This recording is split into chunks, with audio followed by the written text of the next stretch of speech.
Chapter 1036. Both Qin Emo and Bo Jiu understood the meaning written on Madame Zhang's face.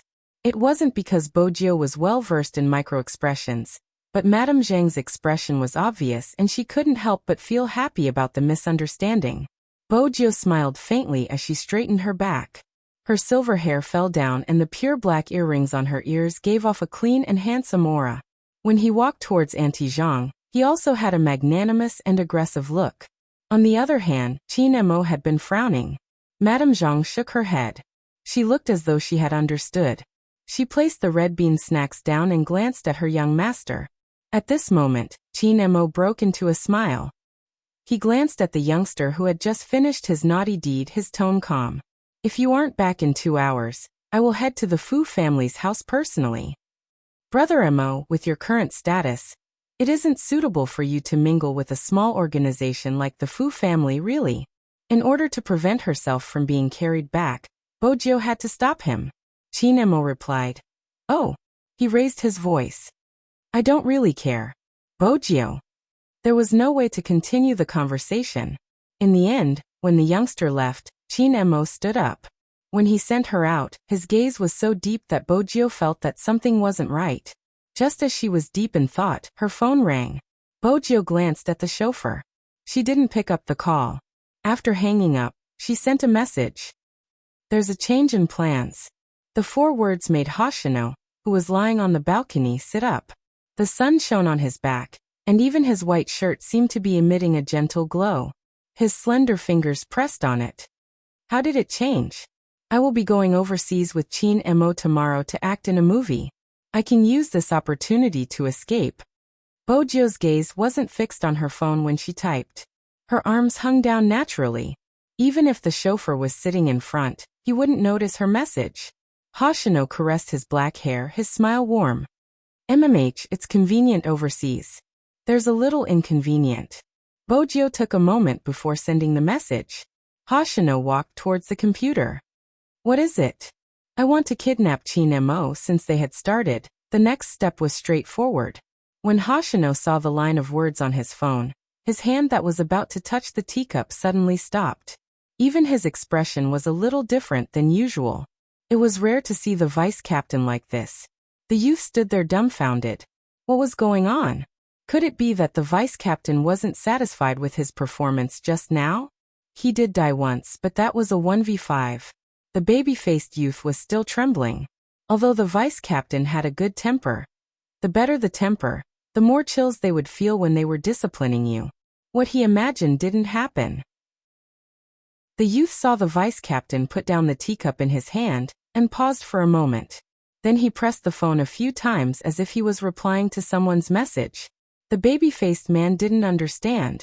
Yu Cixin sat there with his long legs crossed. His black hair fell down. He was devilishly handsome. Someone isn't feeling good. When Hoshino heard that, he didn't say anything. He couldn't say that he didn't feel good. But he didn't expect Z to like Qin Emo so much that she wanted to kidnap him. In Hoshino's heart, that person would always be lonely. Even when he was by her side, it was the same. She lived a carefree and sunny life. No matter how many people she interacted with, it never changed. When she was injured, she wouldn't cry out in pain. But every time when she was quiet, she would stare outside in a daze. She had never really wanted anything. Except for this time. Hoshino couldn't describe how he felt. Just then, another message appeared on his phone. I know it's difficult. If you don't do it well, your identity might be exposed. I'm worried that Qin Emo is already suspicious of you. Don't make a move and stay in the team. Hoshino frowned slightly after reading the message. You will be in danger. It's equally dangerous for 2 people. Bo Jiu's hand paused. Then she added, don't worry. Hoshino reached out and rubbed his temples. He knew that no matter what he said, Z wouldn't get rid of this thought. Kidnapping Qin Emo was a very dangerous matter. But Z's decision would never be changed. Just as Hoshino was in a daze, his phone was suddenly snatched away. It was Yu Cixin. He still had that signature smile on his face. It often made people think of the hot-blooded second-generation gangster in high school. He stuffed his left hand into his pocket. Let me see what you sent. Hoshino's movement sped up. That speed made Yu Cixin narrow his eyes. Hiding it like this makes people even more suspicious. Hoshino held his phone. His eyes were clear and his voice was the same as usual. Looking at other people's privacy doesn't seem like something you should do. Yu Cixin raised his hands. Alright, here you go. Then he tilted his head and his voice came over. Qin Mo is already suspicious of you. You should restrain yourself. Don't go against the wind and commit crimes. Hoshino raised his eyebrows.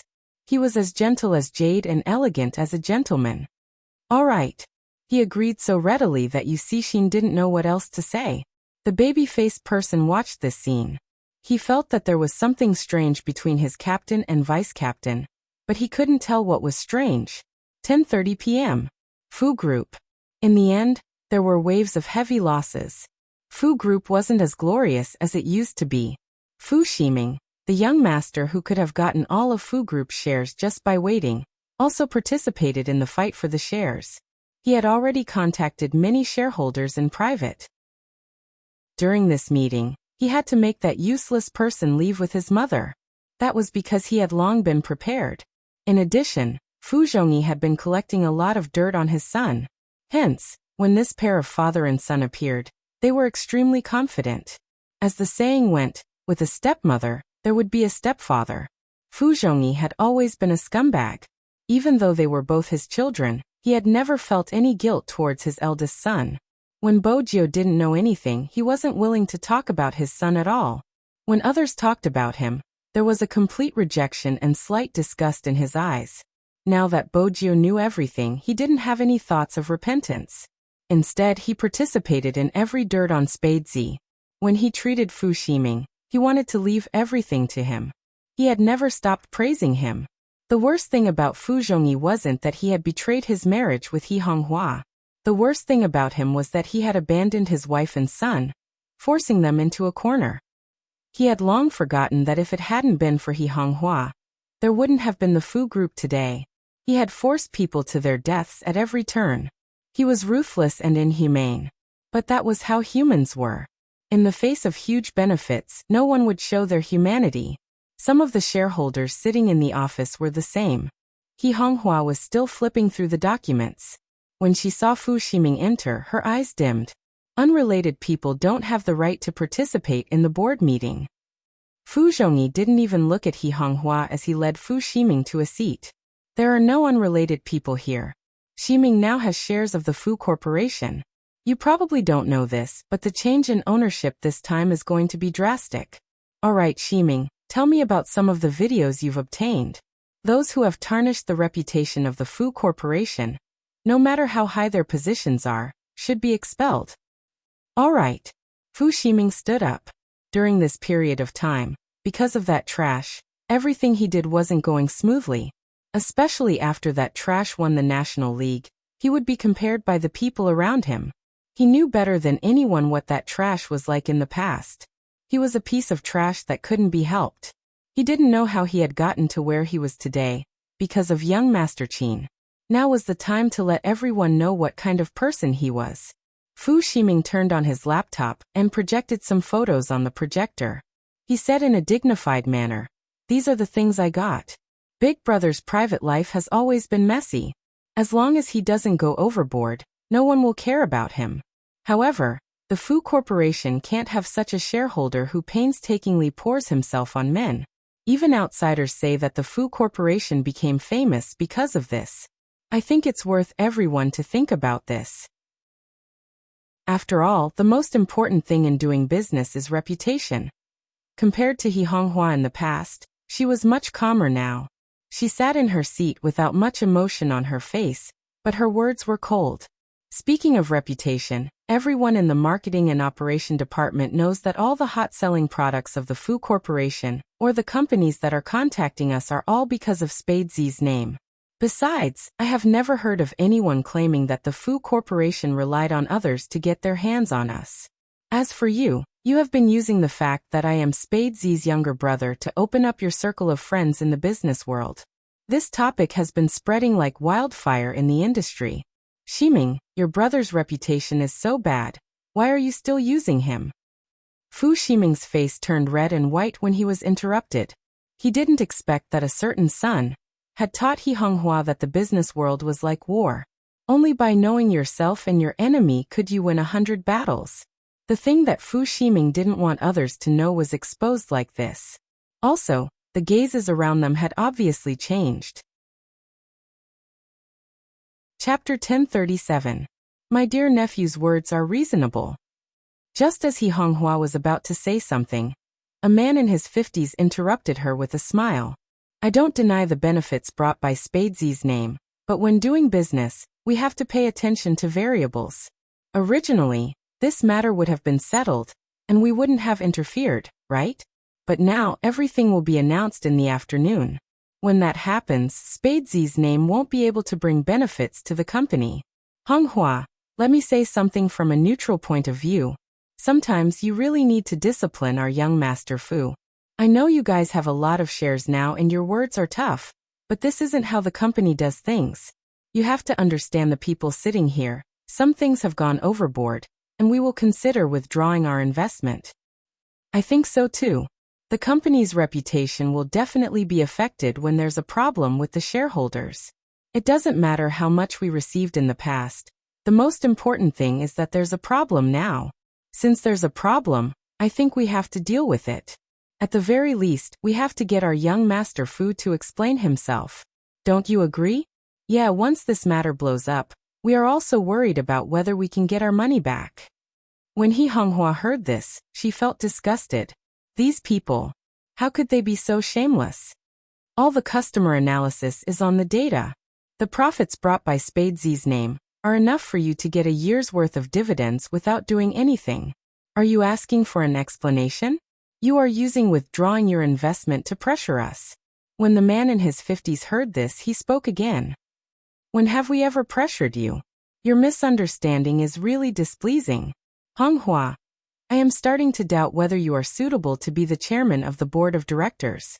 When Fu Ximing heard this, he put on an act and said, Uncle Li, don't get angry. Mr. He, Big Bro has made a fatal mistake in the company. As shareholders, we all have the right to ask for an explanation. It doesn't seem right for you to misunderstand us like this.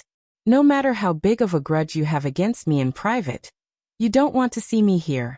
However, every single one of our suggestions is for the company to be better. You misunderstand us like this and it really leaves us speechless. He Honghua was caught in a pincer attack by these two people. With just one look, it was obvious that they had come prepared. Those who didn't know better would think that He Honghua was petty. In reality, one person was playing the bad cop, while the other was playing the good cop. In the end, they were the ones who were good for the company. Think about who owns this company now, and whose breakthrough in quality is the reason why the profit points are profitable. He Honghua clenched her fists. Fu Ximing stood to the side and said, It's useless to just explain about this matter. Director, he should apologize to everyone on behalf of Big Brother. Apologize? He Honghua's face turned red with anger. Are you dreaming? Fu Ximing shook his head as if he couldn't reason with a shrew.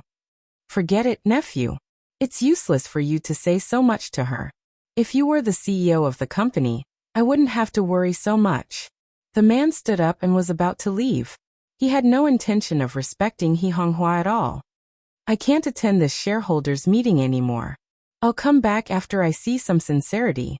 However, as soon as he finished speaking, click, the door of the conference room was pushed open. Chapter 1038. Fu Ximing shook his head, looking as though there was no way he could reason with a shrew. Forget it, nephew. There's no point in talking to her. If you were the CEO of the company, I wouldn't have to worry so much. He stood up and was about to leave without any intention of respecting He Honghua. I won't be able to continue with the shareholders' meeting. I'll come back after I see the sincerity of some people. However, the moment he finished his sentence, the meeting room door was pushed open. A clear but cold voice slowly rang in everyone's ears, like ice cubes soaked in sake. The voice wasn't fast or slow, it was deep and neutral. They couldn't tell if it was a man or a woman, but it was so pleasant that it was hard not to notice.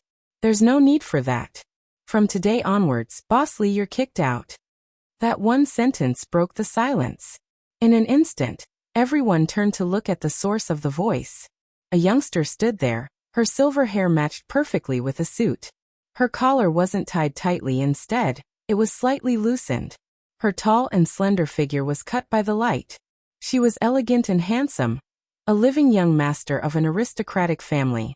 Some people froze. After all, no one had expected that the next time they saw this useless person, he would be even more dazzling than before. Other than the previous shareholders' meeting, which had shocked everyone. This time, there was an indescribable aura. It was as though an ancient sword had finally been unsheathed from its scabbard, shining with its original brilliance. The expression on Boss Lee's face seemed to have been sucked out, leaving only anger. What do you mean? What I said. Bo Jio walked over, supporting herself with one hand on the meeting table. She smiled. Boss Lee, don't you want to withdraw your investment? Sure, from today onwards you're kicked out. Manager Lee laughed. Some people think they're so great just because they're good at gaming. Alright, let's divest, right? Everyone heard it. With such a small shareholder, the company's profits won't be any better in the future. If we don't divest, do we still have a way out? Brother Lee. Fu Zhongyi stepped forward and patted him on the shoulder. All these years, we all know how much you have done for the company. Don't worry, we won't let anyone force you to leave. The most important thing to do in a business is to learn to be grateful. It seems that some people are clearly not suitable to be the decision makers of the group. I'm sure everyone here knows who is right and who is wrong. At this point, Fu Zhongyi turned his head and looked at everyone in the meeting room. Everyone can see that my son is full of hostility and doesn't respect these elderly uncles at all. This goes against the ideals we had when we started our business. I suggest that we start with the highest voting rights. No matter how many shares we have, the one with the most votes will be the one to manage the lawsuit. When Manager Lee heard that, he immediately said, Yes, activate the highest voting rights. The company cannot be destroyed by such an arrogant person. When He Honghua heard this, there was an obvious anxiety on her face. She had never imagined that Fu Zhongyi would have the cheek to say that the most important thing in business was gratitude. The people who had started the business with him had all been kicked out of the company by him with all kinds of excuses. And this Manager Lee was one of the people who had squeezed out other people's positions back then. What credit? What credit does he have? When these words came out of their mouths, He Honghua only felt a wave of disgust. A disgust that came from the bottom of her heart. How can there be such a shameless person? And the other party even wanted to use this reason to activate the highest voting rights? It was not easy for Chujio to get back her shares. It was so that she could have the absolute right to speak. Once the highest voting rights were activated, all of her previous efforts will be in vain. From the moment they entered the room, the other people were very quiet. Obviously, they had made a deal with Fu Zhongyi behind his back. So they acquiesced to Fu Zhongyi's words. When He Honghua saw this situation, she was very anxious and wanted to say something. The youngster just sat there and said casually, Credit? When did Manager Lee do anything that is beneficial to the company? Aren't you always getting rebates for purchases? Who are you saying is getting rebates? Manager Lee exploded on the spot. I'm telling you, don't slander me. The youngster looked at him and said very slowly, Lawyer Bai. Lawyer Bai? Which Lawyer Bai? When Lawyer Bai is mentioned, the first thing that people think of is the word Bai. Manager Lee's face turned pale for a moment. No, impossible. It can't be that Lawyer Bai. Unfortunately, his prayers did not have much effect in the end. A certain someone in a suit walked in from the door. He was carrying a briefcase in his hand. His handsome face almost became the living sign of the entire lawyer world. Ordinary people may not know this person, but those in the business circle know him, because no matter how low the case was, he was able to completely reverse the situation. At this time, even Fu Zhongyi's smiling face stiffened. Not to mention, Manager Lee, who was speaking righteously just now. How is this possible? How can he hire Lawyer Bai? Basically, many people know how difficult it is to get an appointment with Lawyer Bai. It is said that he has been appearing in court for a year. Previously, there was a very rich boss who gave Lawyer Bai 1 million yuan. But Lawyer Bai ignored him and asked him to meet him in order. Some people also inquired about how a small lawyer can have such a big ability. After all, there is no one in this world who doesn't like money. But no matter how much they inquired, they couldn't find out about Lawyer Bai's family background. Some people in the business circle wanted him to help with urgent matters, but Lawyer Bai didn't agree even once. Now he had actually appeared here, and he was even invited by that useless young master who had no connections at all. How could Manager Li not be afraid? Even his arrogance was a little weaker than before. Fu Zhongyi clenched his fists, moving to block the way. Lawyer Bai, who was holding the briefcase, stopped and glanced at Fu Zhongyi. Fu Zhongyi smiled. Lawyer Bai, I know you received money, so you had to make a trip here. How about this? I can double the amount that the person who doesn't care about the company gave you. Fu Zhongyi's words were especially generous. He didn't look like he was broke when the company was in trouble. However, after Fu Zhongyi finished his sentence, Lawyer Bai revealed a mocking smile. He walked past Fu Zhongyi, heading towards the youngster. His voice was calm. Boss, can we begin? Boss. Was he calling young Master Fu? Was that possible? Gasps could be heard in the entire conference room, mainly due to the shock. Fu Zhongyi's expression froze completely, as though he had been punched in the face. Who could have imagined that the famous Lawyer Bai would call a high school student boss? And this high school student used to be a love-struck trash. It was simply unimaginable. But the truth was right in front of them. The youngster knocked on the table with one hand, his aura unchanged. Even though Lawyer Bai was standing beside him, the formless aura didn't waver. Instead, he spoke with a mocking tone akin to a vampire. Throw the information on what Manager Li has done all these years to him. The spare parts were originally cheap, but in order to get more commission, he doubled the price of the supplier.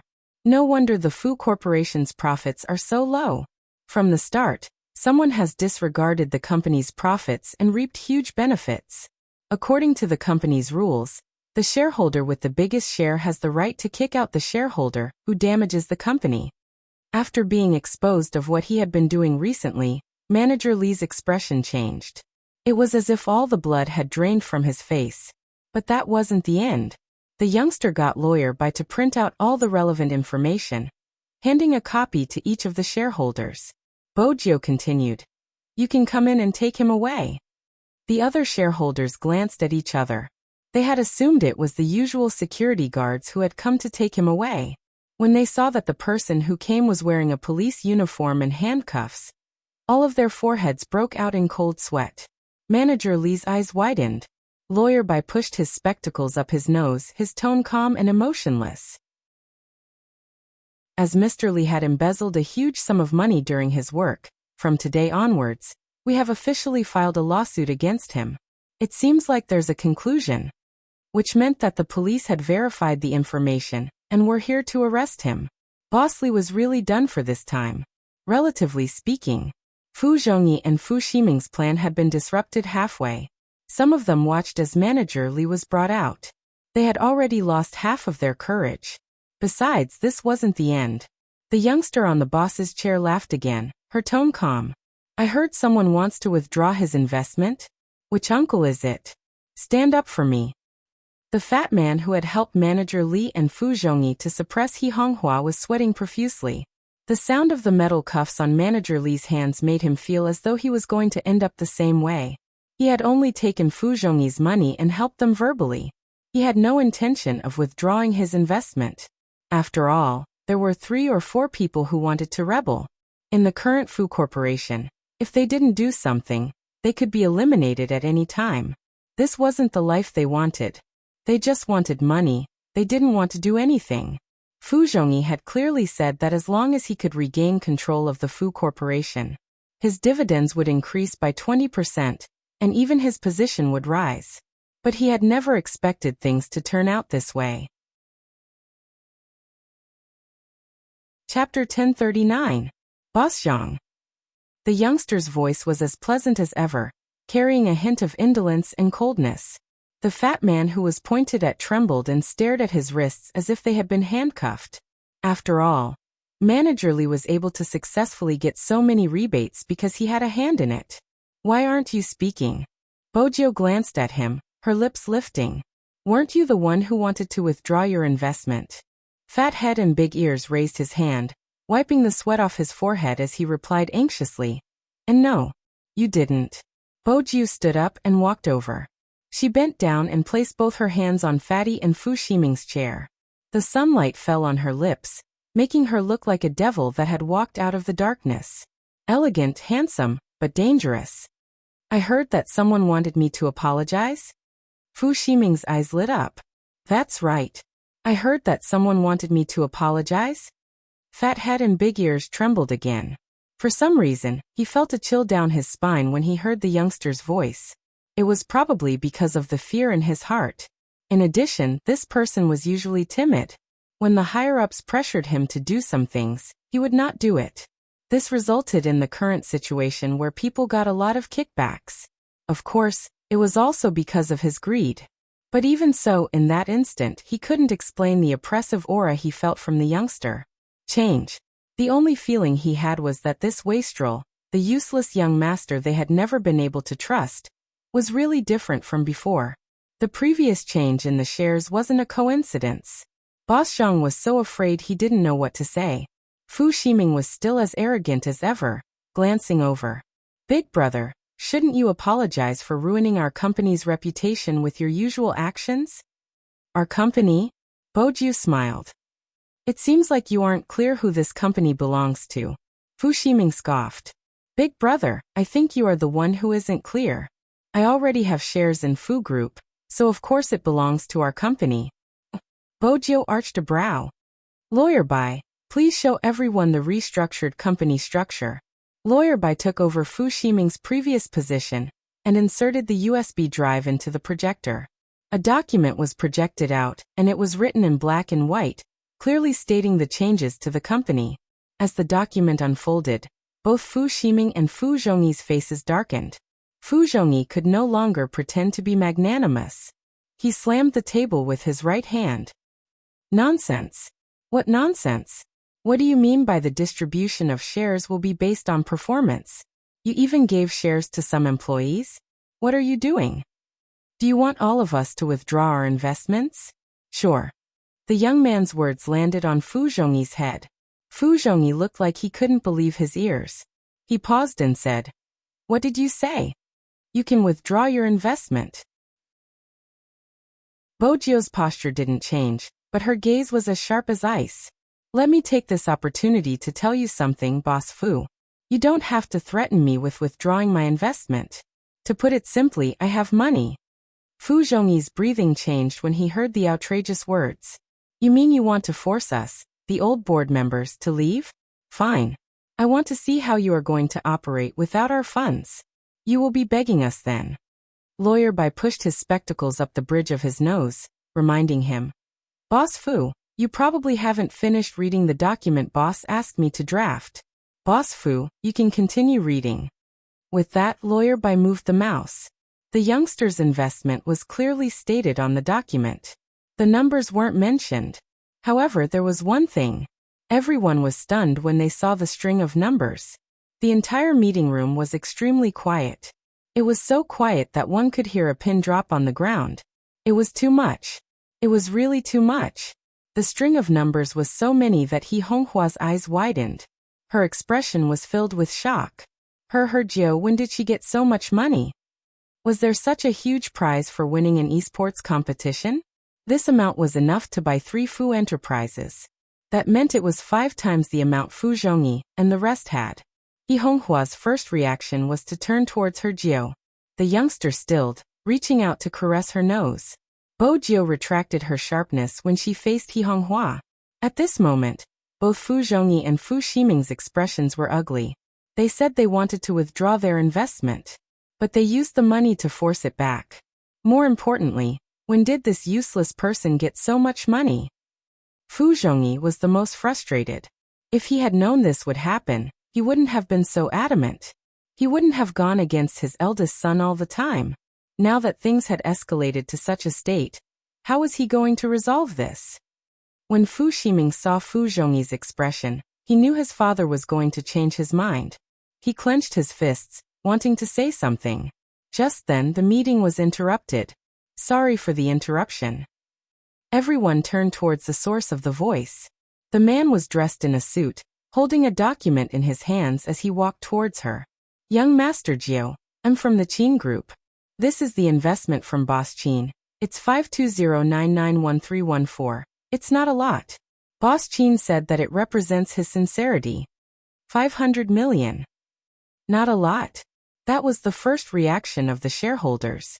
Only Bojio paused when she heard the string of numbers. She remembered the password the Almighty had told her and coughed lightly. Tell Brother Mo that I've received his sincerity, but he doesn't need the investment. All right then. The man smiled. Boss Chin predicted that young Master Gio wouldn't accept it, but he instructed me to pass on the message. There are 20 minutes left before the 2-hour deadline. Boss Chin's car is downstairs. Hearing this, the shareholders were so shocked that they didn't know what to say. They had indeed heard of it. Young Master Chin and their young Master Fu had a good relationship. But no one could be sure if the word good was an exaggeration. After all, they were from the same team and it was normal for them to work together. Everyone in the business world knew that young Master Chin valued esports the most. Back then, Shiming had mentioned that he had a good relationship with young Master Chin. But one day, when Shiming had gone over to greet him, young Master Chin hadn't even spared him a glance. Hence, the shareholders had always maintained a neutral attitude towards such matters. In other words, they weren't completely convinced. But on this day, young Master Fu had come for the meeting and young Master Chin had immediately prepared 500 million. He had even waited downstairs personally. How good of a brother could he be to such an extent? Or was it as the internet had said? Young Master Chin and young Master Fu were together. If that was the case, how many times would Fu Corporation's market rise in the future? Everyone wanted to use their calculator to do the math. They didn't even need to think about withdrawing their investment. The best thing to do now was to stay. However, it was not up to these people to decide whether to leave or not. Bojio straightened, stuffing a hand into her pocket as she walked towards Fu Zhongyi, who had stiffened. Actually, it doesn't matter if you withdraw your investment or not. Boss Fu probably hasn't finished looking through the company's structure. Lawyer Bai, please continue. Sure. Lawyer Bai pointed. She reached the last page. It was written clearly that from this day onwards, Fu Corporation would be dissolved and restructured. The name of the corporation would be changed to He Corporation. This meant that from today onwards, everything here belonged to He Honghua. When he saw the two words He Corporation, Fu Zhongyi felt his vision blur. He had never imagined that his child would use such a method to deal with him. His chest heaved up and down as he pointed at the youth. You did this to me. Aren't you afraid of divine punishment? Divine punishment? Bojio laughed lightly. Back then, you abandoned your wife and son to settle down outside. You even chased away all the people who had helped you in the past. Back then, you didn't even think about who was the one who had accompanied you day and night to start your business. Who was the one who had taken out all your savings to help you set up the company when you were in dire straits? It was my mother, He Honghua. But President Fu, for the sake of the mistress and himself, he forced my mother to have no say in this company at all. Outside, he only laughed at my mother for being a village girl from the countryside and how uncultured she was. My mother's personality is fierce, but no matter how fierce she is, she still knows her limits. You and the mistress clearly know my mother's level of education. Yet you deliberately made my mother embarrass herself in public. After that, you spread it as a laughingstock and deprived her of the dividends that should have belonged to her year after year. In the end, when she came out to set up her own subsidiary company, you still suppressed her. Boss Fu, even such a scumbag didn't suffer divine punishment. Even if I suffer divine punishment in the future, it will be after you. You. Fu Zhongyi's fingers trembled in anger. Fujio smiled. Please leave with your obedient son. We still have to continue with our shareholders' meeting. This company doesn't belong to the Fu family anymore. It belongs to the He family. Fu Zhongyi would never have expected to lose his authority in the company. But Lawyer Bai's words were never just for show. Was he really going to be chased out of the company just like that? For some reason, he watched the youngster's handsome and smiling face. Fu Zhongyi suddenly recalled a year ago. It had been around this time. He had sent out orders for He Honghua to leave the company. She had only attended the meetings occasionally as a shareholder. At that time, his eldest son had been there as well. He had been standing outside and shouting at He Honghua. "Why don't you talk to Dad properly? Why don't you dress up prettier? You only know how to dance in the square. If you could be like others, this wouldn't have happened. Did you do something embarrassing again to be chased out? You asked me not to ask, so don't bother about me." The louder the commotion, the better it was for him. Because of this incident, the relationship between the mother and son had deteriorated. He didn't mind since he didn't want a useless person to inherit the company. But at that time, he had spoken up to make him happy, so he wouldn't have missed out on his allowance. If it hadn't been for his son's excessive spending, he wouldn't have gone to such extremes. But now, the youngster in front of him wasn't the same as before. "You aren't my son. Tell me, where did you hide my son?" Fu Zhongyi reached out and grabbed the youngster's collar. His meticulously groomed hair was disheveled because of this action. His face trembled, his expression a little deranged.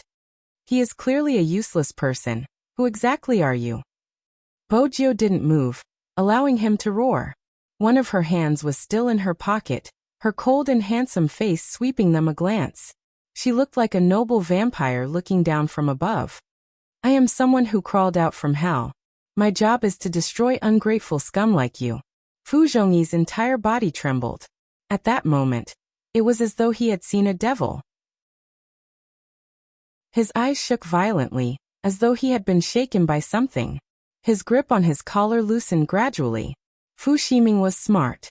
He knew that if he stayed any longer, he would only end up worse. He reached out and grabbed Fu Zhongyi, leading him out. At the same time, he understood that this was no longer their place. This scene was so similar. But back then he was still young. Standing in that meeting room, the ones being chased away were the uncouth parents. Especially at that time, He Honghua was the target of everyone's criticism. Who would have thought that the useless son she gave birth to would end up like this? At first, he had thought that with those photos, Fujio would be useless. But now, they were the ones who were useless. Regardless of how valuable his shares were, once the main company was disbanded and the name changed, it would be converted into cash. He wouldn't be allowed to continue being a shareholder. For people who do business, it was as though he had nothing left. Besides, Fu Zhongyi's business couldn't be entirely using his own money. There was still the loan from the bank. With that in mind, Fu Ximing didn't even want to help him up.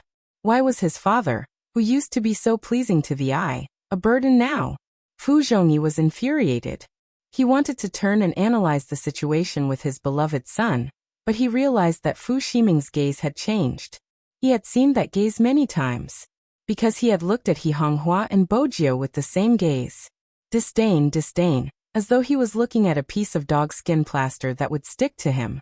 In that instant, Fu Zhongyi's heart turned cold. He didn't know why, but he suddenly thought of the word retribution. On the other side, in the meeting room. Chapter 1040. Madam Qin? Lawyer Bai stood beside Bojio. He could hear the voice. Even though it was soft, the 3 words made him arch a brow. He hadn't expected their relationship to reach such a stage. It seemed like the media wasn't up to speed. But the Qin family had actually agreed. Lawyer Bai hadn't expected this. After all, the Qin family only had one heir. Bojio kept her phone when she noticed Lawyer Bai's actions. She glanced at the shareholders who were watching her and smiled flirtatiously. Lawyer Bai will take over from now on. As for Boss Zhang, you can go wherever you want. The person who had been trembling from head to toe was stunned. The shareholders watched as the silver-haired youngster tugged at her collar as she walked out of the meeting room.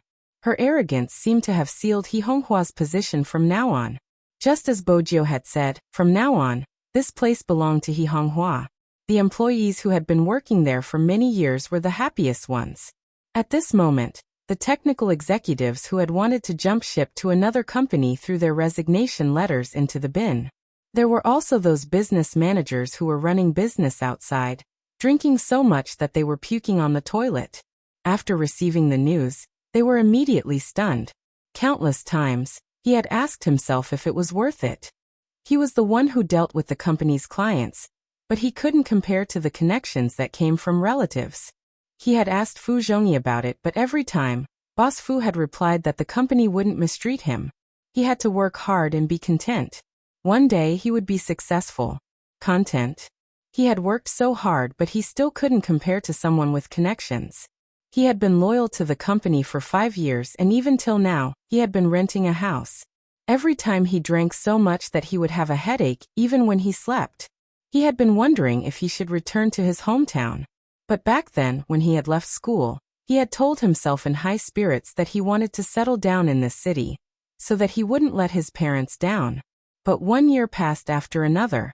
Those dreams seemed to have been extinguished. Gradually, some people would tell you that no matter how hard you worked, you couldn't compare to someone with connections. But from now on, it was different. He wasn't sure why. When he heard this news, he finally believed the saying that there were always things in this world that could be obtained through hard work. The entire group changed from Fu's enterprise to his. On the surface, it seemed that only the ownership of the company had changed. But in reality, those who were knowledgeable would understand that all large enterprises and groups had always been based on people. That was what Bojiu did. Only when you know how to respect your employees will your employees work hard for the company. People should always be equal. He Honghua was still in a daze. Even though the meeting was over, she still had a lot of questions for her Jiu. Lawyer Bai tidied up his documents and walked towards her. He Honghua called out to him, "Lawyer Bai Jiu, Mr. He." Lawyer Bai was smart, summarizing everything with one sentence. Normal businessmen wouldn't think of this point, but boss only did it. It's probably because he learned from you. Not only must one be strong, but one must also know how to be grateful. That's why there's an employee share system. Yi Honghua was taken aback. Lawyer Bai didn't say much, leaving politely. But his words were clearly heard by all the employees. No one knew. It had been from that day onwards. A small group had soared because of their management philosophy. In a short span of 5 years, they had become the leading enterprise in Jiang City. At that time, people only knew that the executive director of He Group was a female entrepreneur who came from a village. Her career and family had been taken away, but she had learned some principles through the pain. These principles weren't just about building without destruction. Live for yourself and be grateful to those who had helped you. Of course, this was all in the future. Now the most important thing was that young Master Qin was waiting at the reception area. Basically, all the female employees couldn't control themselves. They couldn't help but look over. Until a silver-haired young man walked out of the elevator and walked straight to young Master Qin's side. Then he reached out and tugged at his collar as if to breathe. Then he naturally bent down and kissed young Master Qin. It wasn't a kiss, it was a real kiss. Have you been waiting for a long time? Bojiu watched as the Almighty waited for her. When she thought about how she would be able to kidnap him in 3 to 4 days, she couldn't control herself. When she kissed him, she noticed a sharp intake of breath. But since she had already kissed him, she couldn't pretend that nothing had happened. Hence, she sat down beside the Almighty, her lips lifting into an indescribable devilish smile. The beauty at the front desk had the clearest view. At this moment, she couldn't help swallowing her saliva. That was their Fu, young Master Fu. He actually dared to kiss young Master Qin in front of everyone. More importantly, young Master Qin wasn't angry. He didn't throw young Master Fu through the glass door. Instead, the coldness in his body disappeared. He placed the business magazine aside and reached out to pinch young Master Fu's face. What was going on? The strangest thing was the way young Master Fu had kissed young Master Qin, and the way he had said it. It was as though a CEO was treating his newlywed sweetheart. Their positions were all messed up? Was it because of their young Master Fu? Before anyone could regain their senses, Qin Mo had already pulled Bojiu's hand up. Qin Mo held onto her hand and stood up. His other hand was wrapped in a white bandage, making him look noble and aloof, unlike before. He didn't seem to care about the commotion he had caused. He walked past the Fu Corporation's employees and reached the entrance. There was already a chauffeur inside.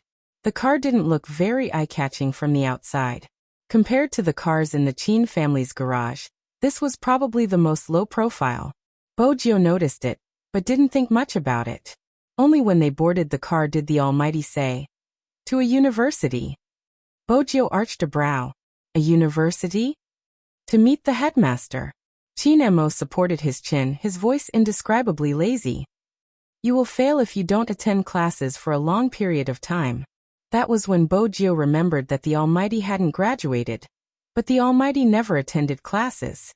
Besides, a university wouldn't bother him in this aspect. Hence, there was only one possibility. He was meeting the headmaster, but it had nothing to do with attending classes. He probably wanted to investigate something. Chapter 1041. A university was the capital university of Jiang City. It wasn't just the number of students. At this stage of the year, there were many tourists from all over the world. It had almost become a landmark in Rivertown. However, in such a school, no student would dye their hair completely silver. Basically, the moment Bojio entered the school, she became the center of attention. Coupled with that handsome face and Chin Emo who was standing beside her, it was hard to believe. It seemed to ignite the hearts of many young girls. She could even hear the whispers of the girls beside her. The news spread like wildfire. Very quickly, Bojio felt as though she and the Almighty were being watched like monkeys. As expected, there was a 70% chance that they wouldn't find anything when they entered a university without disguise. Fortunately, their luck was good.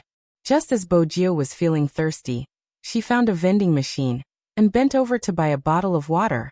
Someone was talking to another person. What do you think they are investigating all day? It's so annoying. Who knows? Anyway, the people in the group said that even if they find something amiss, they won't do anything. It's really interesting. If someone dies somewhere else, they will say it was done by a university. What a joke. Isn't that right? Is there a need for such a small case? There are so many cases in the world. Why don't they care about it? Why are they so persistent? All right. Since you are the admin, you can just tell everyone and get them to do as you say.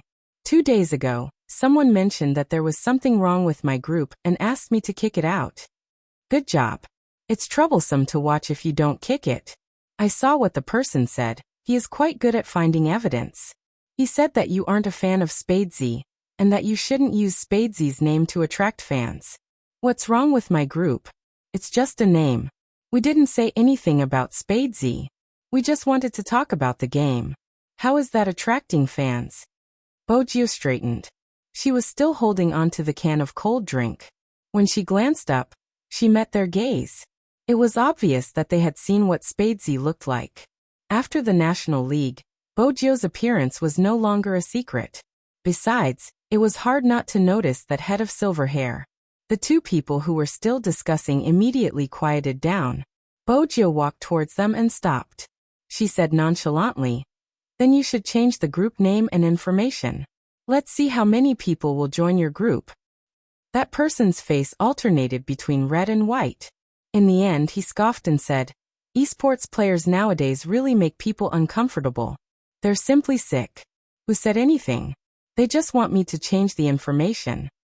Bojio chuckled, tossing the can in her hand upwards. That person continued, "This kind of thing is something that one is willing to suffer and the other is willing to suffer. Who asked those fans who like you to join the group? I gave them a home to communicate with." Bojio lowered her gaze and remained silent. Just as that person was about to say something, there was a loud clang.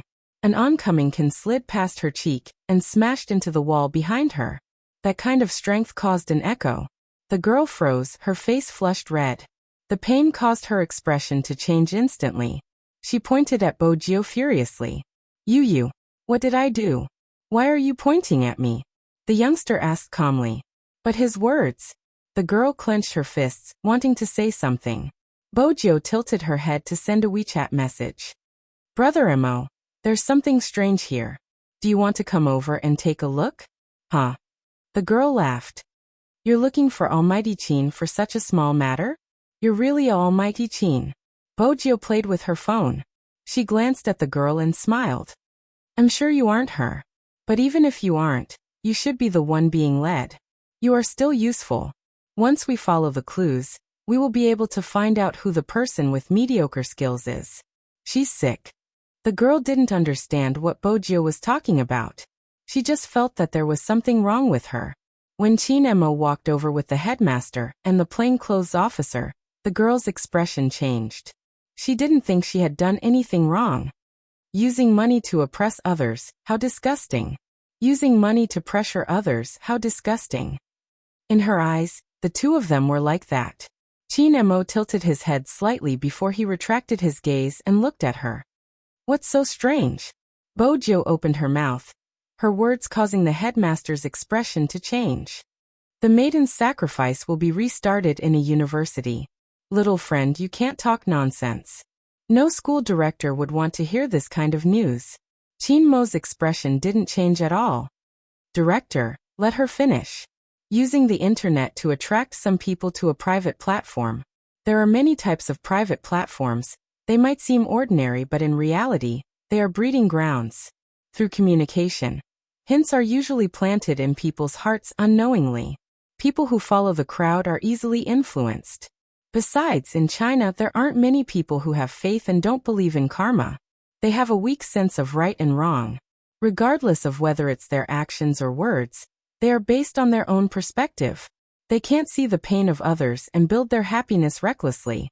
Once someone guides them, they will become keyboard warriors who can force others to their death because they don't have to take responsibility for their sarcastic remarks. Bojio paused slightly before continuing. Director, logically speaking, a university student should have the most basic morals. Even if they notice something amiss, they shouldn't react. There are so many cases in the world, why don't they care about them? Why do they insist on targeting us?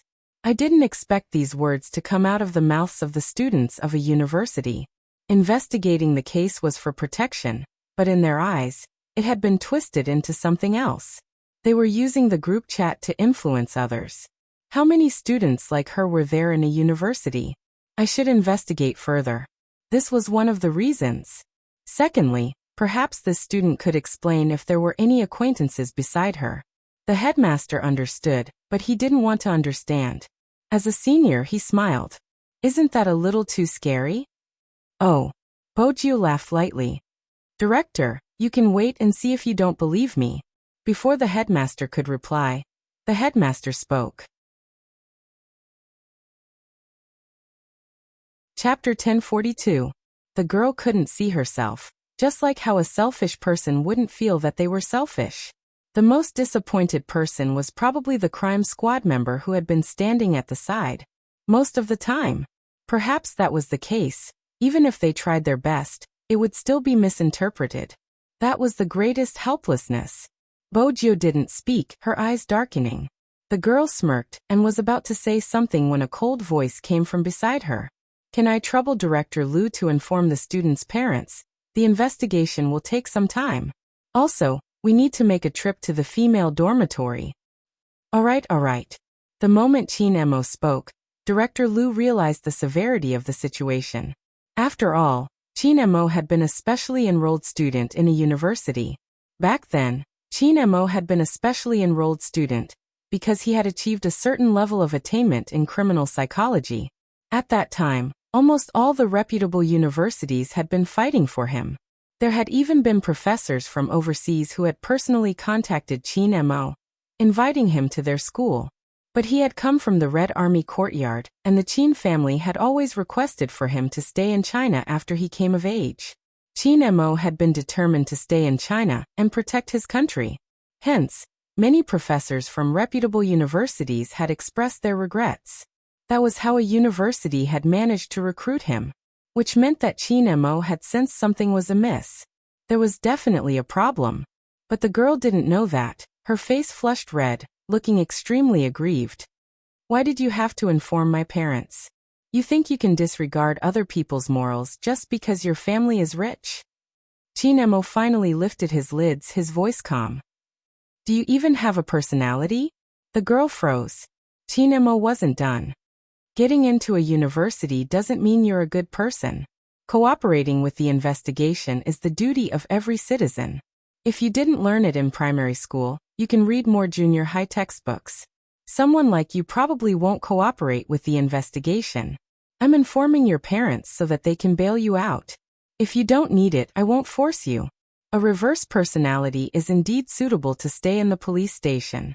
The girl's eyes were filled with hatred, as though she wanted to drink someone's blood.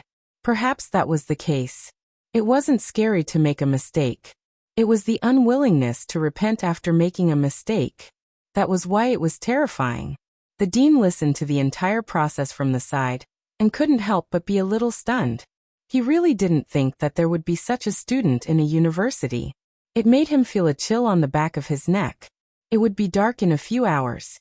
After the girl was taken away, the director couldn't understand why Chin Mo wanted to visit the dormitory. These days, the school's teachers had been checking the dormitory building regularly, and nothing abnormal had happened. Even the internet had been restricted. Why did he think of the dormitory building? The members of the Major Crimes Division were confused as well. Out of everyone, only Bojio knew what he was thinking. Judging from the girl's attitude, she still didn't know what she did wrong.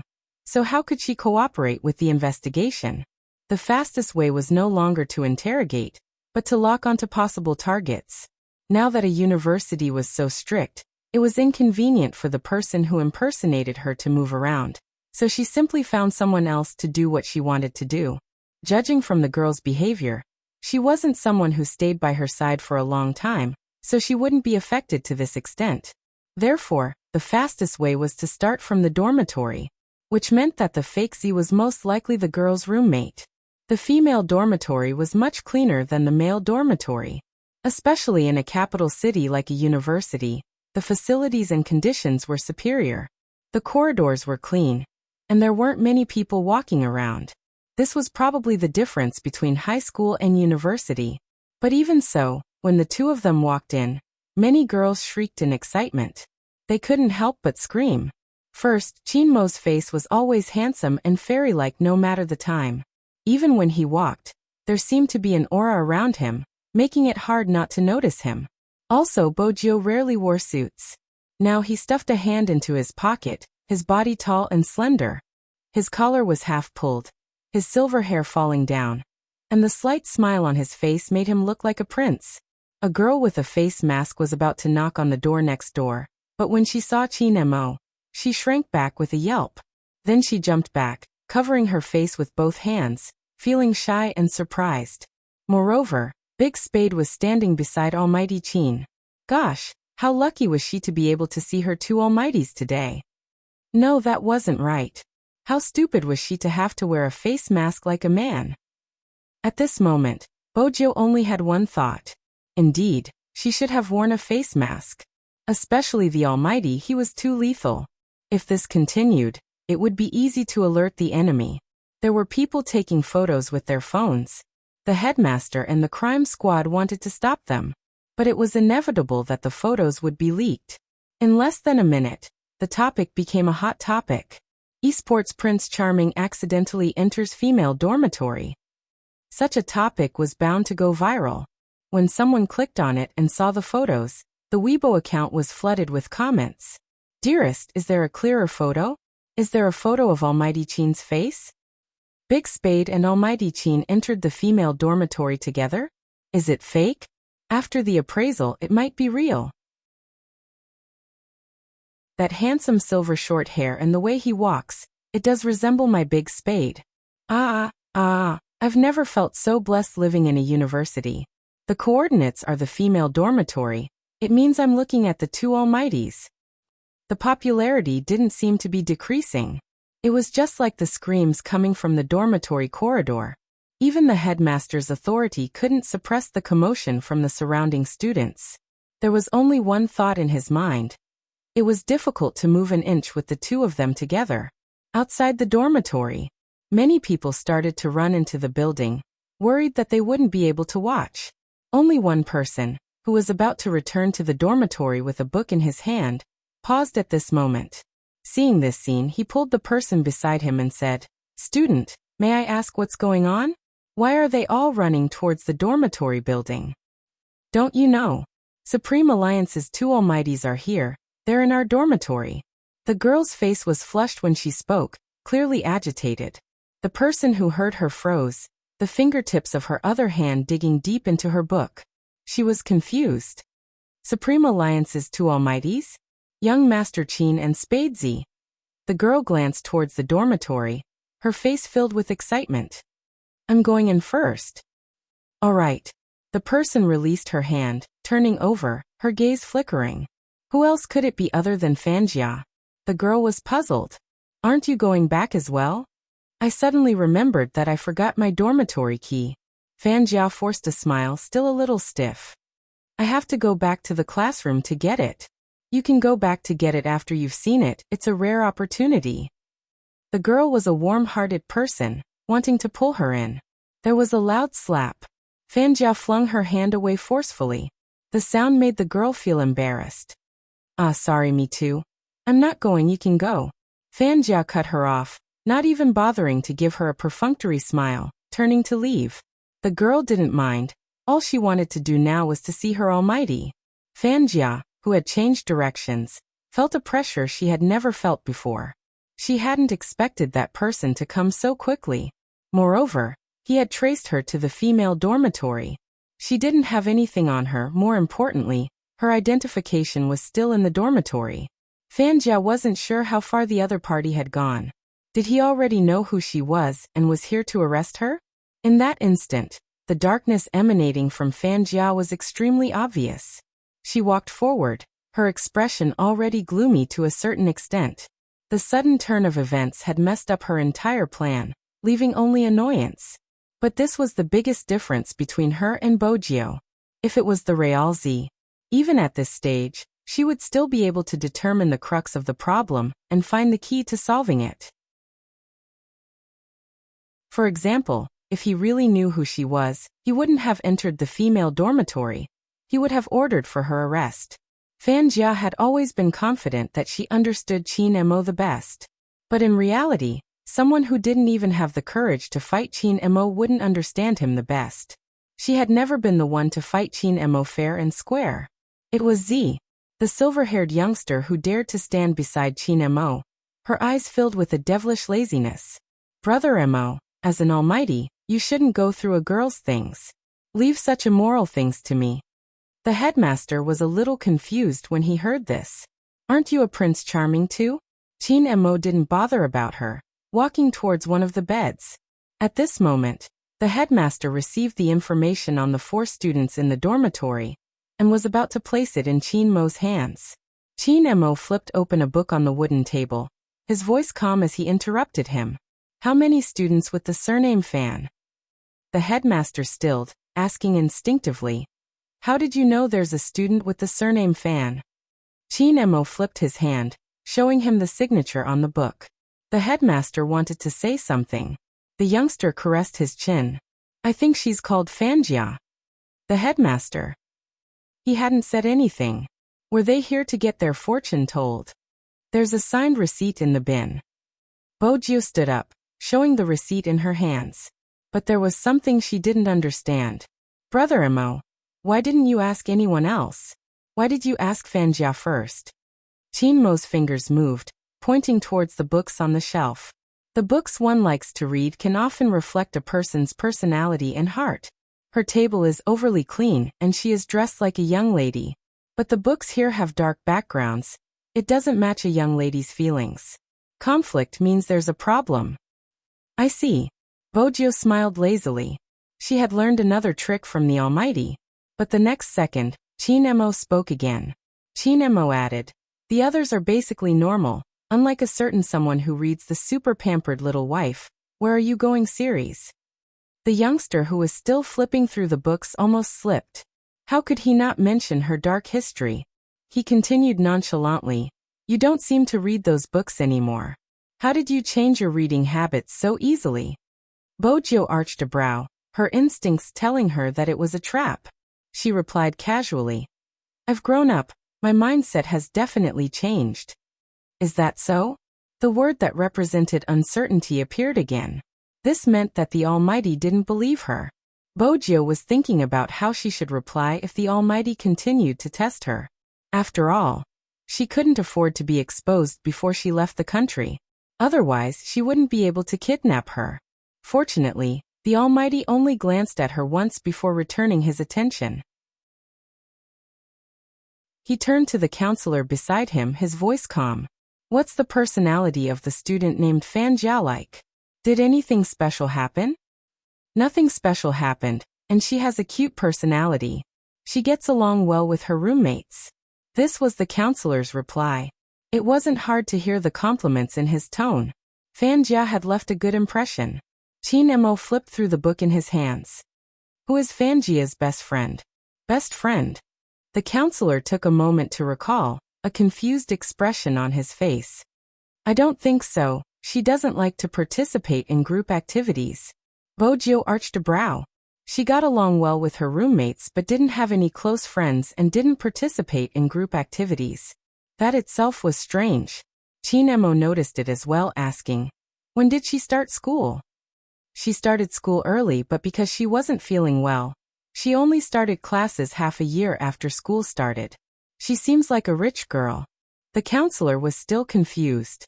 She used to stay outside but would come back occasionally. What's wrong with an easygoing student? Bojio glanced down, grasping the crux of the problem. She used to stay outside? When was that? About a month ago. I can't remember the exact time, but she has been staying in school ever since. I heard that her rent was due and it was more convenient for her to stay in school, so she came back. The counselor felt that it was a common occurrence. He couldn't understand why the investigation would lead to this dormitory, but it was too much of a coincidence for Bojio. About a month ago, she had locked onto the fake Z's neighborhood. Unconsciously, Bojio glanced in Qin Mo's direction. Coincidentally, Qin Mo was also looking at her. It was as though they were telepathic. She was almost certain. Chapter 1043. Usually, once they locked onto their target, they would take action immediately. But Qin Mo and Bojio didn't move immediately. From the looks of it, the commotion in the dormitory building was huge. It wasn't possible for them to not notice. The commotion wasn't within their expectations.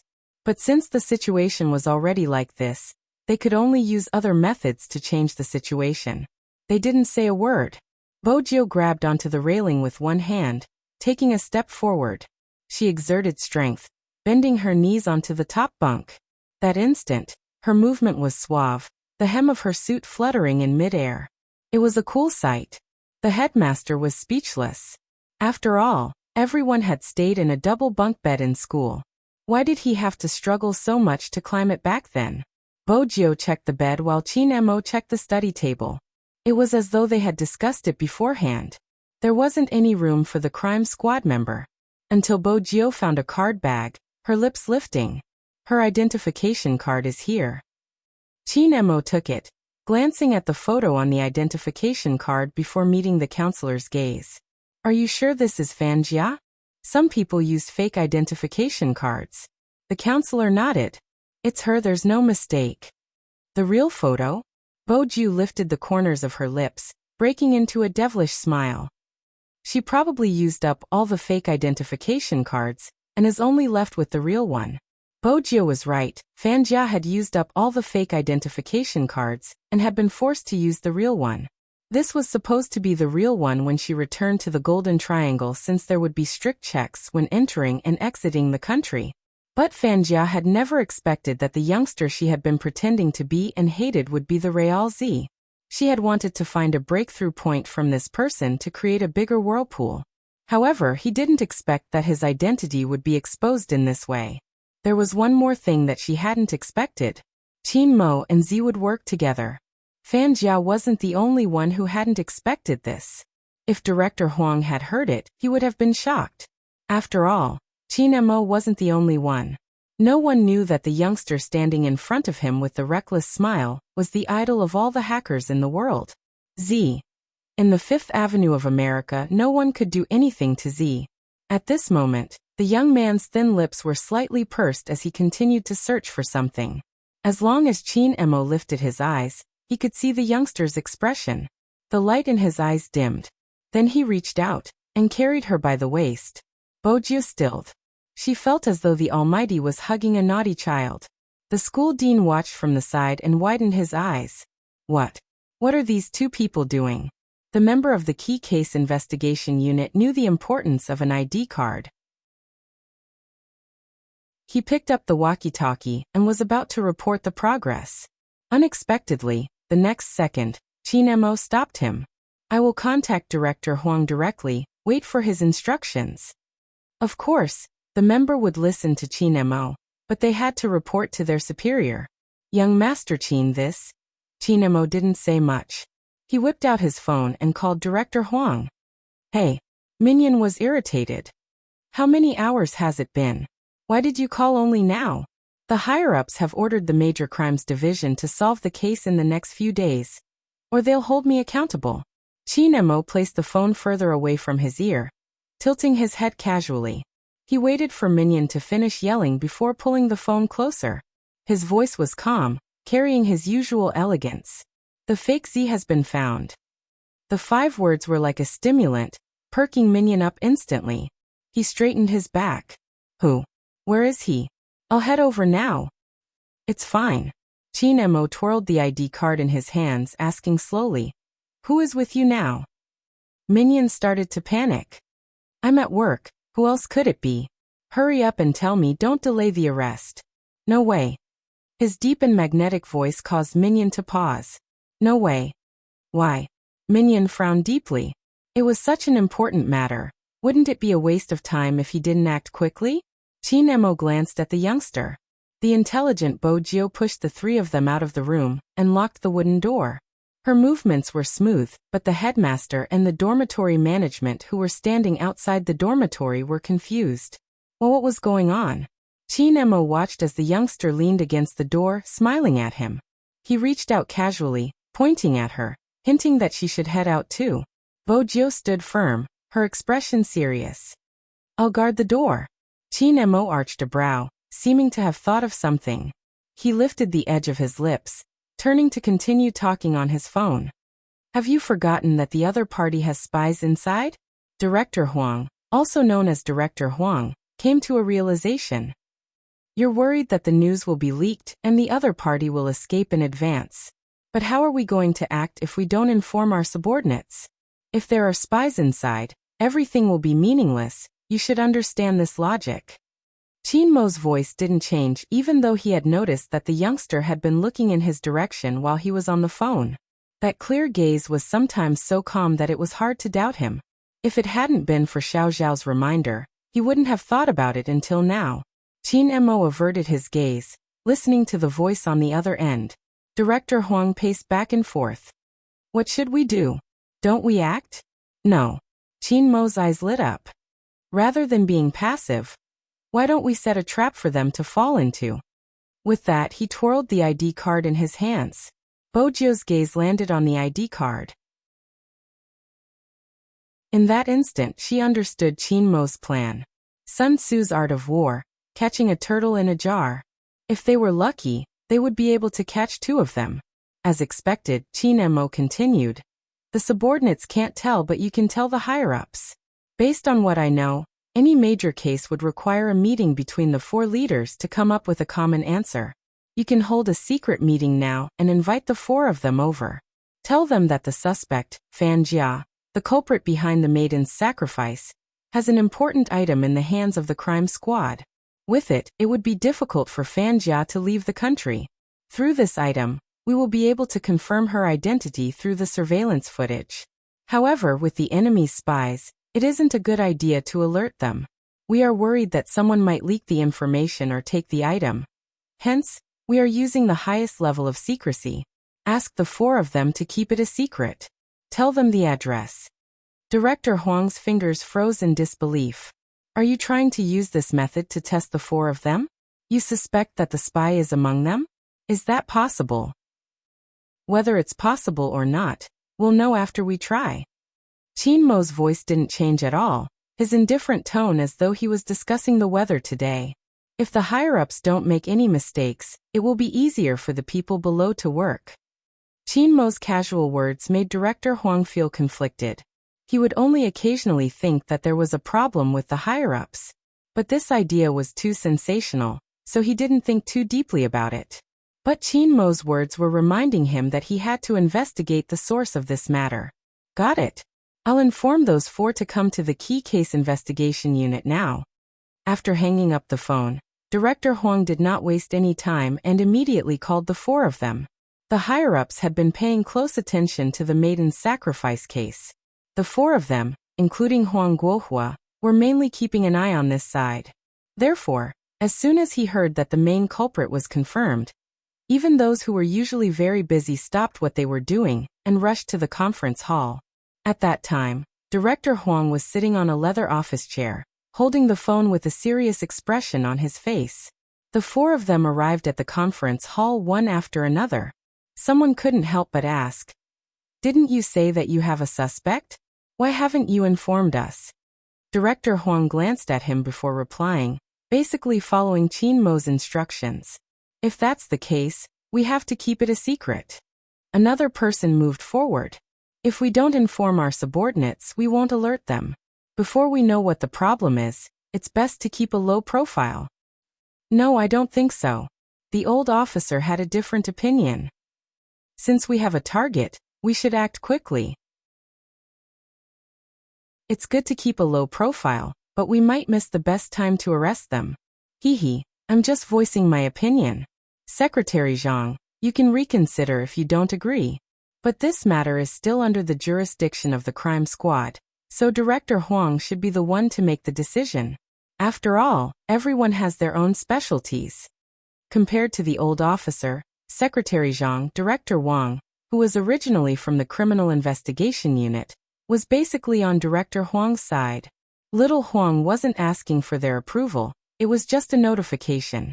After the notification, Director Huang kept the things in his hands. "It's decided, I will get someone to protect the items the suspect left behind.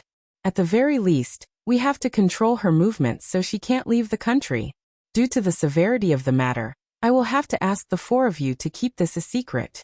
This time, we have specially selected a special unit from the military. No one will know what they are up to and there won't be any leaks. We already have the suspect's portrait, and as long as we have the identification, we will be able to arrest Fan Jia soon. As for her identification, it will be sent to the forensics department for analysis. It will be safe." These words signified the end of the meeting. Director Huang sent everyone out personally.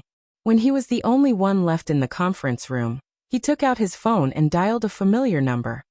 "We have followed your instructions. What about now? What are we doing?" Qin Mo replied calmly, "Waiting." "Just waiting?"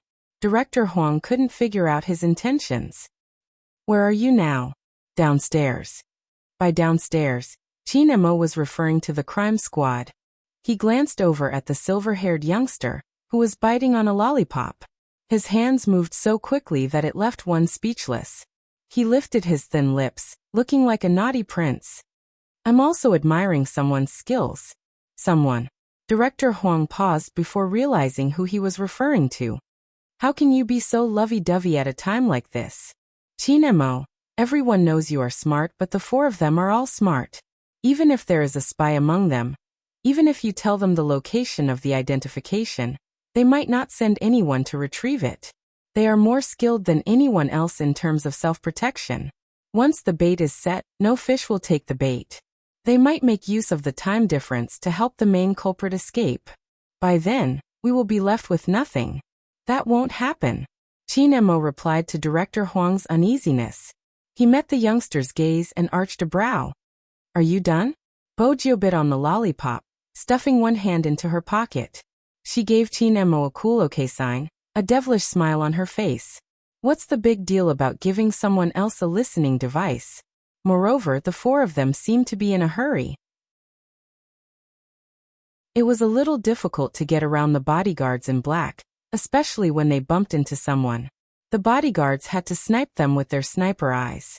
Fortunately, she had changed her clothes and was now wearing the uniform of the Key Case Investigation Unit. so no one would suspect what she had done. Chin Emo lifted his thin lips, taking out the Bluetooth earpiece.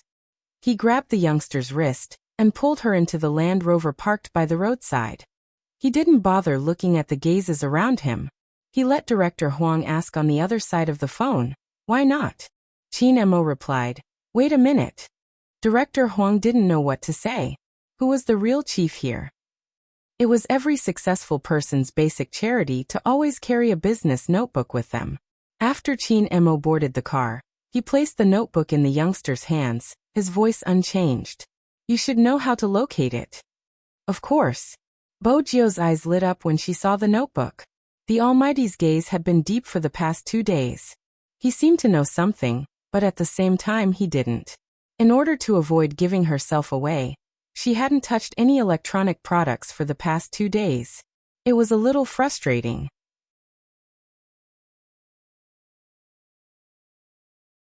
Chapter 1044. Kata, kata. The rhythmic tapping of the keyboard reverberated in the car. Only a pair of hands could be seen descending rapidly. The phone was connected to the hotspot, and through the Bluetooth earpiece he entered the program page. When the chat box popped up, the strings of code seemed to transform into countless lines, the lights connecting and invading. Director Huang finally realized something was amiss, his frown deepening as he asked Chin Emo through the phone, "What's that sound on your end?" "Laptop." Chin Mo's voice was calm, his bandaged hand slung casually to the side. The 3 words confused Director Huang even more.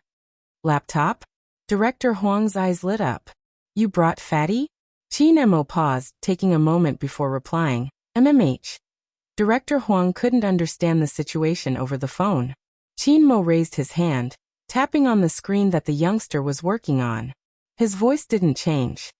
"Sync the recording to Director Huang's phone." "All right." Bo Jio smiled devilishly. Director Huang was still confused. "What recording?" "It's coming," she replied, her fingers pressing the spacebar. Once the target was locked, the map opened up. There were 4 red dots scattered in different directions. It had been less than a minute since the 4 of them had left. "That's not right. What's coming?" "Chin Emo, who exactly is sitting beside you?" Director Huang's frustration was beyond description. Chin Emo didn't reply. Instead, he zoomed in on the map calmly and switched on his Bluetooth earpiece. "Are they there?" "Boss, car number 1 is ready." It was Magician's voice. He always wore sunglasses and drove a black sports car. Being flashy was a form of disguise. "Car number 2 is ready." It was the Special Forces soldier's voice. After confirming the location, Bo Jio glanced over, arching a brow. When did the Almighty set this up? Since there was car number 1 and 2, there would definitely be cars 3 and 4, which meant that all 4 of them had been following the same car. 1 minute and 20 seconds. That meant that the 4 cars hadn't gone far. At this moment, any traitor would be in a dilemma. Therefore, whoever called first would be the most suspicious. However, just like what King Huang had said, at the very least, these people wouldn't be as impulsive as some people. Not a single red dot flashed on the screen. Everyone was waiting.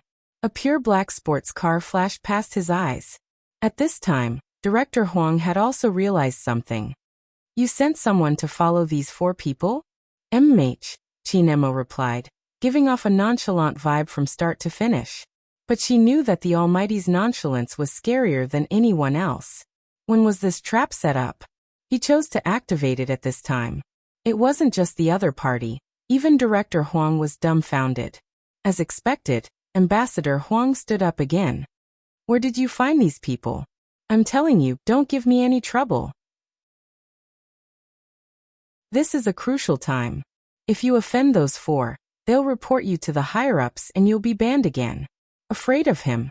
Just these 2 words. He was very calm. In the middle, Chin Emo didn't forget to reach out, pushing the youngster's fringe aside. Bo Jio glanced at the screen, thinking to herself, "I'm impressed by the Almighty. He's the only one with such arrogance. Brother Emo society, he's ruthless and rich. Wait a minute. It's here." Bo Jio moved her fingers, her dark eyes glinting. This time it was really here. She magnified the red that was emitting the signal. At the same time, a cold glint flashed past Chin Mo's eyes. It was a signal that a call had been made or received. But usually, after such a secret meeting, there wouldn't be any calls. Unless it was a business matter. In other words, whoever's phone had a response at this time was definitely a problem. Bojo reached out, magnifying her voice. Hello. Someone had made a call. If that was the case, the other party was even more suspicious. The call was synchronized with Director Huang's voice. Hence, when he heard the word hello, Director Huang was the most nervous. He didn't want anything to happen to the higher-ups. Don't talk to me about the past, this is the present. What's the content of the meeting? How did you know we had a meeting today? Director Huang's throat went dry. I don't care where you got the information from. I can tell you that the content of the meeting has nothing to do with what you received. Don't call me again. Also, as a grassroots member, do your job properly. Don't always think of using this kind of method to find out information. Why are the things you learned in school useless? If there are such secret meetings in the future, and someone gives you information, just pretend that you didn't hear it. It's so chaotic now, and you're still rushing to get involved. Are you trying to throw away the hat on your head? Speaking up to this point, the secretary rubbed the space between his eyebrows. Who told you about this? It's that person from the Criminal Investigation Department. I thought the higher-ups had found out about me. Before he could finish his sentence, he was interrupted. Wang Chuanlei? How could he tell you about such an important meeting? That's ridiculous. Director Huang spoke up. The two of them have nothing to do with the case. It can only be considered a leak. It seems like the four of them aren't the traitors. That might not be the case. Wait a minute. These two sentences came out almost at the same time. It was Qin Mo and Bojo. Both of them paused before replying in unison. We have to investigate Wang Chuanlei. Wang Chuanlei? Director Huang broke into laughter. Stop joking. Even during the meeting, he agreed with me not to inform the higher-ups. This is the only way to catch the traitor. How could there be a problem with such a person? Qin Mo's voice was calm, but it hit the nail on the head. Since he is so focused on finding the traitor, why did he leak the news of such an important meeting before it started? Director Huang choked. He couldn't answer the question. When there's a conflict between actions and words, it means there's something fishy going on. Qin Mo supported his chin, the sunlight streaming through the car window onto his handsome face.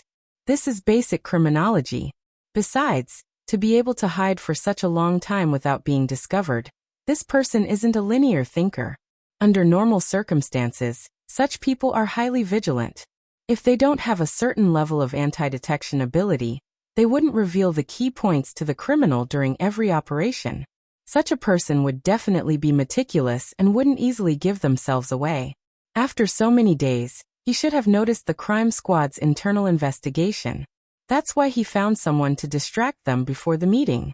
This person wouldn't just be a distraction, he could also be used as a shield if there really was a leak. As for why he agreed with you not informing the higher-ups, it's because once the higher-ups are mobilized, the possibility of the criminal escaping would decrease. Making use of the time difference to escape is a professional method. Director Huang. Why did he feel as though he was being mocked for his intelligence? Bojo chewed on a lollipop. As for why she had the same thoughts as the Almighty, it was because she had always done things in the same manner, creating a diversion to divert attention. There were many suspicious points about Wang Chuanlei. If not, how was she going to explain the call he had made before entering the meeting? The most interesting thing was Bojo smiled, enlarging the screen. Wang Chuanlei's phone is transmitting information as well. Any kind of information was transmitted through the internet. It was the same regardless of whether it was Unicom or Telecom. Right now, Bojo was intercepting this kind of information. There was information being transmitted, but there wasn't any sound coming from the phone? It was impossible that there wasn't a listening device. There was only one possibility left. He's sending a text message. The moment she finished her sentence, Qin Mo pressed down on his Bluetooth earpiece. Qin Mo pressed his Bluetooth earpiece. Number 1, focus on tracking. Yes. In that instant, all the cars that had been on the 4 routes converged onto a single road. If a drone were to capture the scene, It would look like a movie about a case being solved. Wang Chuanlei, who was in the car, wasn't aware of all this. He avoided the driver in front, his fingers still texting. Regardless of what method you use, head to the border as soon as possible. I'll get someone to settle the documents for you. The crime squad is already doing a face check. Don't go to the airport, subway, or high-speed rail. This time, I don't care what you think or how capable you are, you have to listen to me. At this moment, Wang Chuanlei felt as though he was on a roller coaster. He had never expected that even Fan Jia would be exposed. When he had heard Fan Jia's name in the meeting room, his heart had been shaken. What exactly had happened? How had the crime squad found her location so quickly? Even though they had locked onto a university was huge. However, a university was so big. How could it be possible to find a person in just a few days? Besides, Fan Jia had always been intelligent. Wang Chuanlei tried his best to control his expression, afraid that Cishir would notice something. But even so, he couldn't hide his guilty conscience. The sweat on his forehead had been dripping down ever since he had boarded the car. Fortunately, before the meeting, he had given someone a call. This meant that even if the arrest wasn't successful and the news was leaked, it wouldn't be from him. Wang Chuanlei took a deep breath and loosened his tie. Nothing would go wrong as long as he considered everything.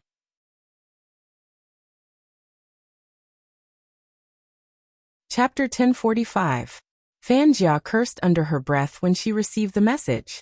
She had never experienced something like this before. She was like a street rat, only able to do things in the dark. Her original plan had been perfect, but from today onwards, everything seemed to have collapsed. Until now, Fan Jia still didn't know what exactly went wrong. Now it was too late to think about it. She had to think of a way to leave the country. Once she reached the Golden Triangle, she would make a comeback. Got it. Fan Jia shot back viciously. Even after replying, she still felt indignant. She couldn't leave just like that. Even if she left, she had to make sure the youngster around Qin Mo would never be able to recover. Fan Jia's eyes dimmed. She glanced at the busy traffic, whipped out her phone, and dialed a number. The person on the other end of the line wasn't anyone else. It was Fu Ximing, who had lost all his shares. At this moment, Fu Ximing had changed completely. The Fu family had other houses. However, this house was indeed owned by Fu Ximing. It was ironic. This house was originally a birthday gift from Fu Zhongyi to Fu Ximing. Now, no matter how Fu Zhongyi shouted outside, Fu Ximing didn't seem to have any intention of opening the door. After all, he had already seen through it. This old thing was useless. He might even become a burden in the future. It was better to chase him away now. At the end of the day, it was all that trash's fault.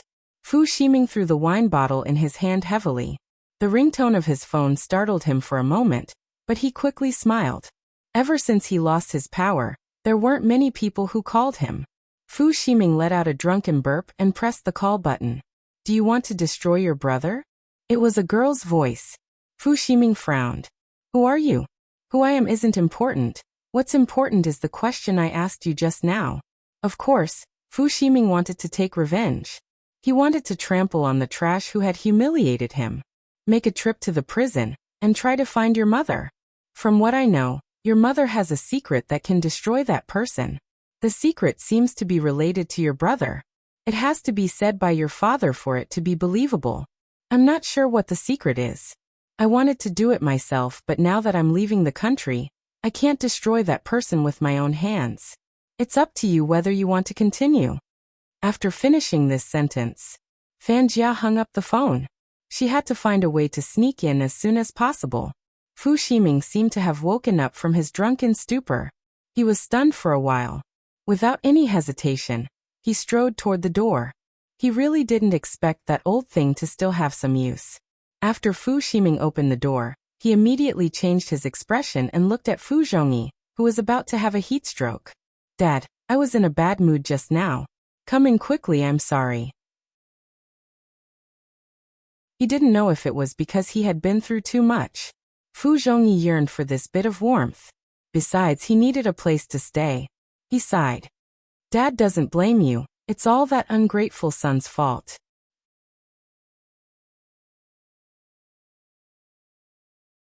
Chapter 1046. What is it? As long as he could destroy that unfilial son, Fu Zhongyi was willing to do anything. The person Fu Zhongyi hated the most right now was this little brat who had stolen everything from his hands. Fu Ximing lowered his voice. I just received a call. The other party said that as long as you can get in touch with my mom and get you to reveal a secret, Big Brother's life will be over. Fu Zhongyi tightened his sweaty shirt, seemingly coming to a decision. I still have a card.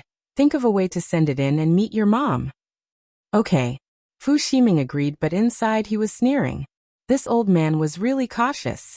If it hadn't been for this, he wouldn't have known that he had another card. The father and son were separated by their bellies, but they appeared calm. Fu Ximing even prepared a hot shower for Fu Zhongyi, so that he could have a good rest before looking for his mom. He wasn't thinking the same way anymore. Fu Ximing knew that if there was a way to get rid of that trash by then, Fu Zhongyi would still be the one in power. Hence, he had to suck up to the old man first. Time trickled by. On the other side, Wang Chuanlei heaved a sigh of relief when he received Fan Jia's message. He knew very well that the Key Case Investigation Unit had already started an internal investigation. In fact, no one was safe. Even he was probably under suspicion. Especially after the meeting, he could feel the tension in the situation. Perhaps it was time for him to stop. Wang Chuanlei leaned back. He had to find a chance to leave the country. He couldn't stay in the country any longer. Fortunately, he was smart enough. The crime squad had been like this all these years. And that young Master Qin was a criminal psychologist. Once Smith arrived, he wouldn't have the right to speak. Wang Chuanlei's fingers moved again. Next, as long as he arranged for the inspection side, this matter would be done without anyone knowing. Just like how he had dealt with Rao back then. However, he hadn't expected something to happen. Out of nowhere, a car drifted beautifully, stopping in the middle of the road with a loud roar. Wang Chuanlei felt the car brake. Before he could delete the message, his head hit the back of the chair in front of him. What's going on?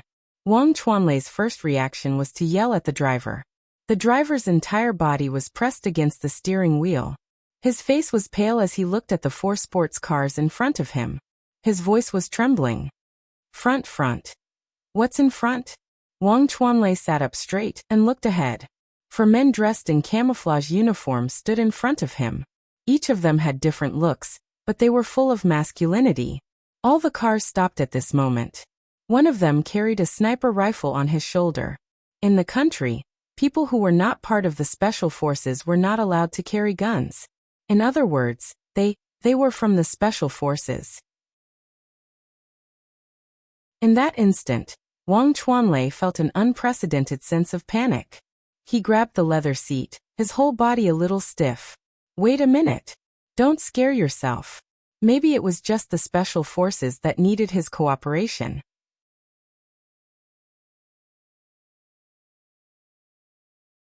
Chapter 1047. But the next second, Wang Chuanlei's thoughts were crushed. Because right behind his car, there was another car coming towards him. It was much more inconspicuous than the sports car. But it didn't affect the huge boulder it threw. The person who stepped out of the car was none other than Qin Mo. His hand was still wrapped in a white bandage, and he stood tall and straight like a jade. Behind him were 4 sports cars. The camouflage uniform didn't match his suit. But this problem didn't seem to exist in front of Qin Mo. Under the halo, he had pitch-black hair, a straight back, and a pair of deep, expressionless eyes. Every single point was telling the truth. He was a soldier. A soldier of China. Are you coming out yourself or do I have to cuff you? That was Qin Mo's first sentence. Bo Jio supported her face with one hand as she sat in the Land Rover. Suddenly, she broke into a devilish laugh. The Almighty's words were direct and clean. Unfortunately, the captured person didn't seem to have given up. Do you think you can slander whoever you want just because of the Qin family's power? Cuff me? Qin Mo, you have to have evidence to catch someone. I'm staying quiet here and you're rushing out and causing such a huge commotion. Have you thought about the consequences? Wang Chuanlei knew he couldn't go out. If he did, he would definitely be photographed. This was the internet era. If he caused a commotion, his career would be over. But how could Qin Mo allow him to hide like a tortoise? He immediately kicked the car. With his agile movements, the kick landed on the car with a loud clang. It was extremely ruthless. Wang Chuanlei shivered. If she had been in the car, she would have felt uneasy as well. But the Almighty's kick wasn't this strong in the past. Had he not used his full strength when he fought with her? It seemed like she had to re-evaluate the Almighty's strength. That way, there wouldn't be any accidents during the kidnapping. Whether it was the people sitting on the bus or the people driving over, they all stuck their heads out at this time. Almost everyone stretched their necks and took pictures. After all, the scene was like a blockbuster movie, and no one knew what was going on. However, the sudden appearance of 4 Special Forces soldiers in camouflage uniforms was a rare sight. It was so cool that people thought they were in a movie. Qin Mo leaned over and placed his uninjured hand on the front of the car. He tilted his body slightly and looked at the driver in the driver's seat. He said domineeringly, "If he doesn't come down, you won't come down either?" By now, the driver had already understood what had happened. Something must have happened to the person he was following. He was so scared that his legs turned to jelly. He glanced at the rearview mirror. Wang Chuanlei's face was tense. "Sit down. Wait for someone to come." Waiting for someone to come? Qin Mo lifted his bandaged left hand. There was a swoosh sound. The sniper standing behind him raised his gun and aimed it at the car. Qin Mo glanced at the driver, his voice calm. "I'll ask you one last time. If he doesn't come down, are you not coming down either?" I'll go. The driver was so scared that even his voice was trembling. He opened the door with trembling hands, but his speed was astonishing. He had never seen such an unyielding method before.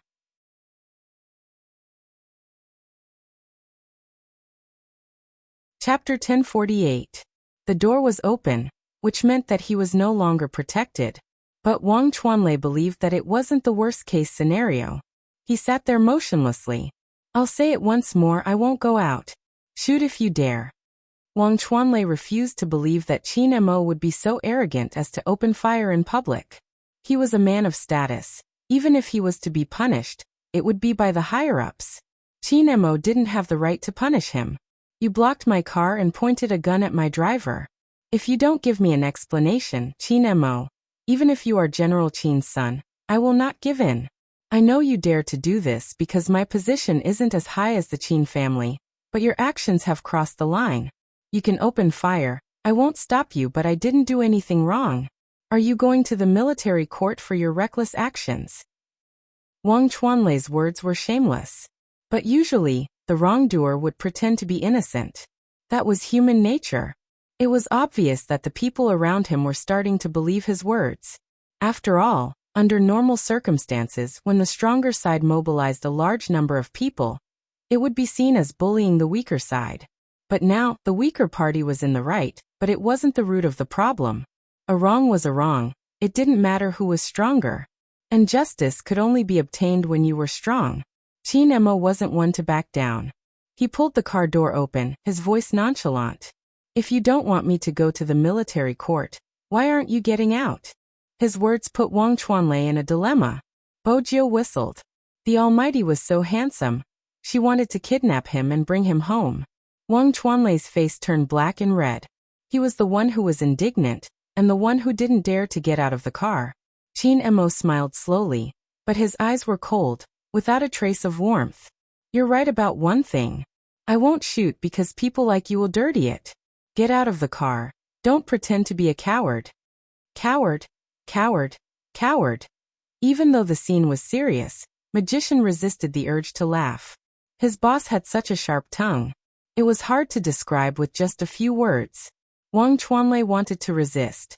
Qin Mo reached out and grabbed his phone, tossing it to the youngster who was smiling at him from the car. When she saw the phone, she smiled devilishly. She slid her fingers over it and unlocked it before tossing it back to him. The two of them seemed to be like this. When it came to cooperation, they didn't need to say a word to know what the other was thinking. The onlookers couldn't see what Bojio looked like. They could only see her fair hand reaching out. They could roughly guess that there was a person inside, but they couldn't see his exact appearance or age. Qin Mo had been standing there the entire time, as though he was protecting the youngster. No one could see who was sitting in the car. The moment his phone was taken away, Wang Chuanlei's heart began to sink. Qin Mo had one hand in his pocket, swiping the phone screen open and opening the message. He turned the phone so that Wang Chuanlei could see the page himself. You shouldn't be sitting here, you should be acting. Chief Wang sure learned the White Lotus trick well. You want to cry out your grievances only after you go to jail. At this moment, Wang Chuanlei did not say anything else, because his whole body was paralyzed on the ground. But he couldn't understand. How did he know such content was on his phone? It was as though he had opened his third eye. Who exactly was it? Who was the one behind all this? Was it the person in the car? Wang Chuanlei wanted to take a look.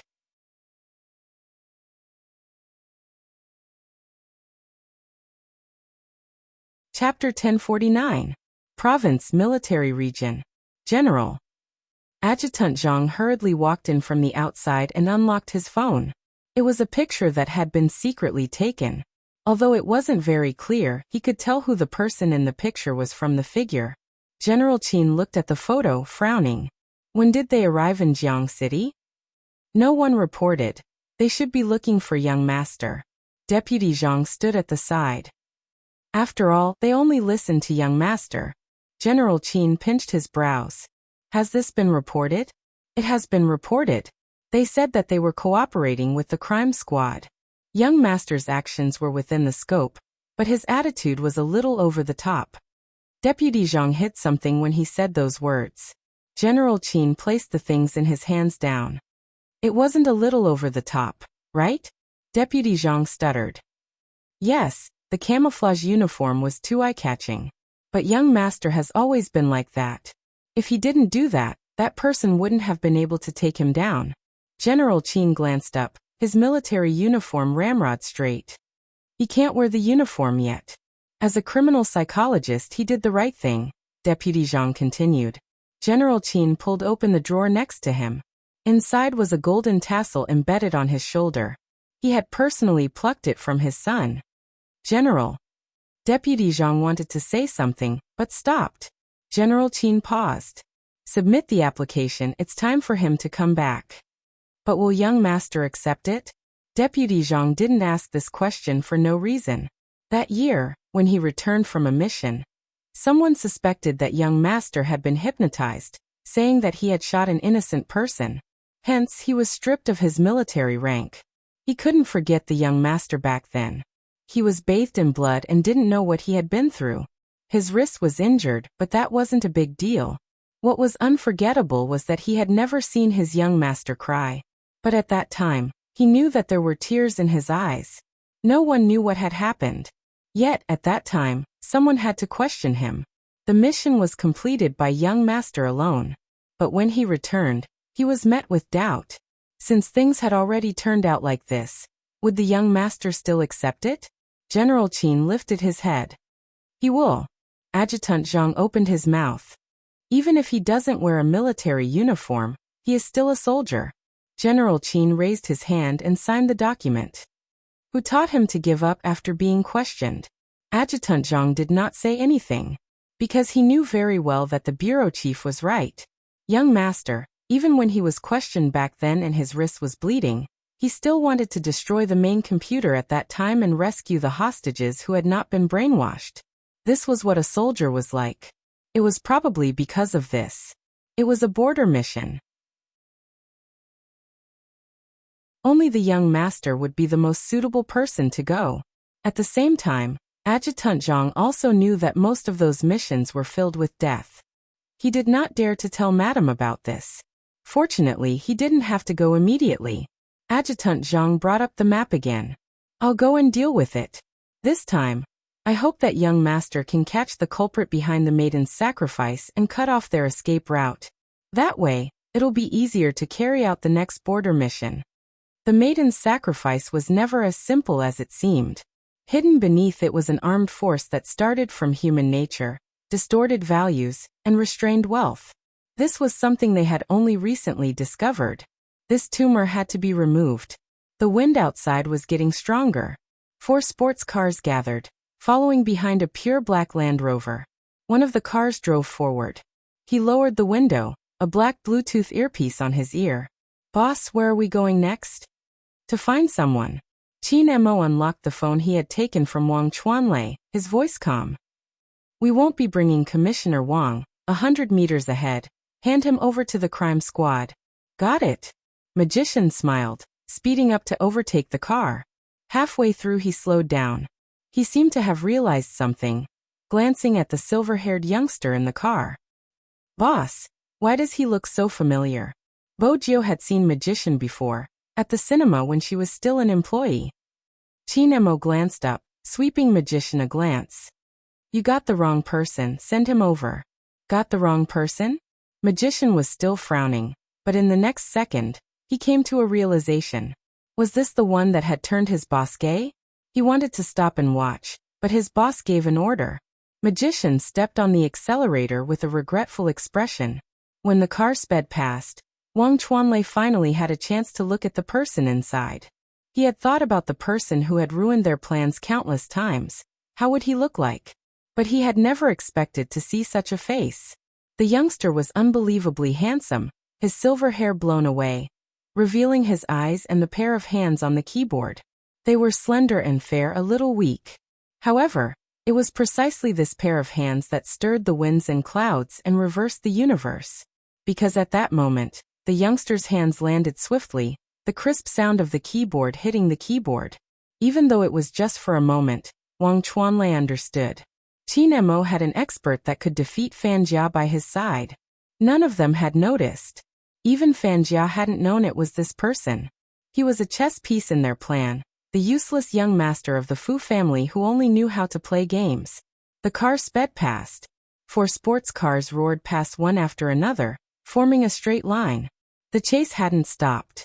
After Qin Mo unlocked his phone, he glanced at the youngster beside him. Bo Jio adjusted the page, activating the signal tracking. Now, as long as the call went through, she would be able to locate Fan Jia. Their chemistry was as good as ever. Qin Mo lifted his thin lips, dialing the number. On the other side, Fan Jia glanced at the caller ID, about to pick up. Just then, a piece of news appeared on the screen. She recognized the car in the picture. Fan Jia narrowed her eyes, glancing at the caller ID on the screen. Her hand, which was about to press the button, suddenly stopped. After the ringtone disappeared, she hurriedly opened the preview, entering a certain page. There was a group of people discussing many things. Some said that the discussions here were wrong, that it was defamatory, and that they shouldn't come. Some people were quibbling, saying that they were just here to chat. There were also people who were pointing fingers and telling the people who were here to ignore those comments. In any case, they were all here to defame them. Those who argued were still talking about the arrest of one of their members, and felt that they weren't in the wrong. Most of the people who argued were from the previous case, those who didn't believe that the plagiarist had plagiarized. When Fan Jia had recruited these people, she had known that they wouldn't be able to differentiate and would definitely become her seeds. Now the seeds had bloomed. Perhaps, these people could help her. After all, she had no idea what had happened on the other end of the call. Fan Jia started to ask around. Someone replied immediately, "You must have been targeted. I saw someone arresting someone today. These people must have nothing better to do, always doing such things. I heard that the person who stopped them is quite powerful." Fan Jia's heart sank. Her first reaction was to remove the SIM card. As someone who could handle matters so smoothly, Fan Jia wasn't stupid. After hearing the person's words, she quickly understood that Wang Chuanlei had been arrested. There was something wrong with the call just now. Fan Jia gritted her teeth, as though she had thought of something. She first complained about her grievance, then added, "Can anyone help me?" These people were interesting. They were suspicious of the matter. They were compassionate towards the matter that wasn't right since they were helping a person get off the hook. One of them agreed, asking for Fan Jia's whereabouts. He said that she was close to Fan Jia, and that they could go over to meet her. He encouraged her to work hard, and that they were all on her side. On the other side, when the call went dead, Qin Mo knew that the other party must have sensed something. He immediately changed the direction of the investigation, and dialed Director Huang's number. He dialed Director Huang's number. Just in case, expand the scope. She won't choose the railway or plane as she won't be able to pass the security check. However, it's different for the other vehicles. Everyone is concentrated on the roads. Finding a needle in a haystack. She had to find a needle. Bojio suggested. I think she will start from the internet. Chinemo glanced up, a glint in his eyes. Bojio's fingers flew across the keyboard. Breaking through wasn't a problem. But there were too many of them, and it would take a long time to find traces. In the end, Bojio's fingers paused. There should be information about the student in a university. I need to know her account and password to see her preview records. The crime squad would definitely have such basic information. Chinemo understood what the youngster was trying to do. He turned over, tapping on the keyboard with one hand. Even though his other hand was wrapped in a white bandage, it didn't seem to affect his typing speed. She logged in with the account and password. There were 5 long-term traces on the screen.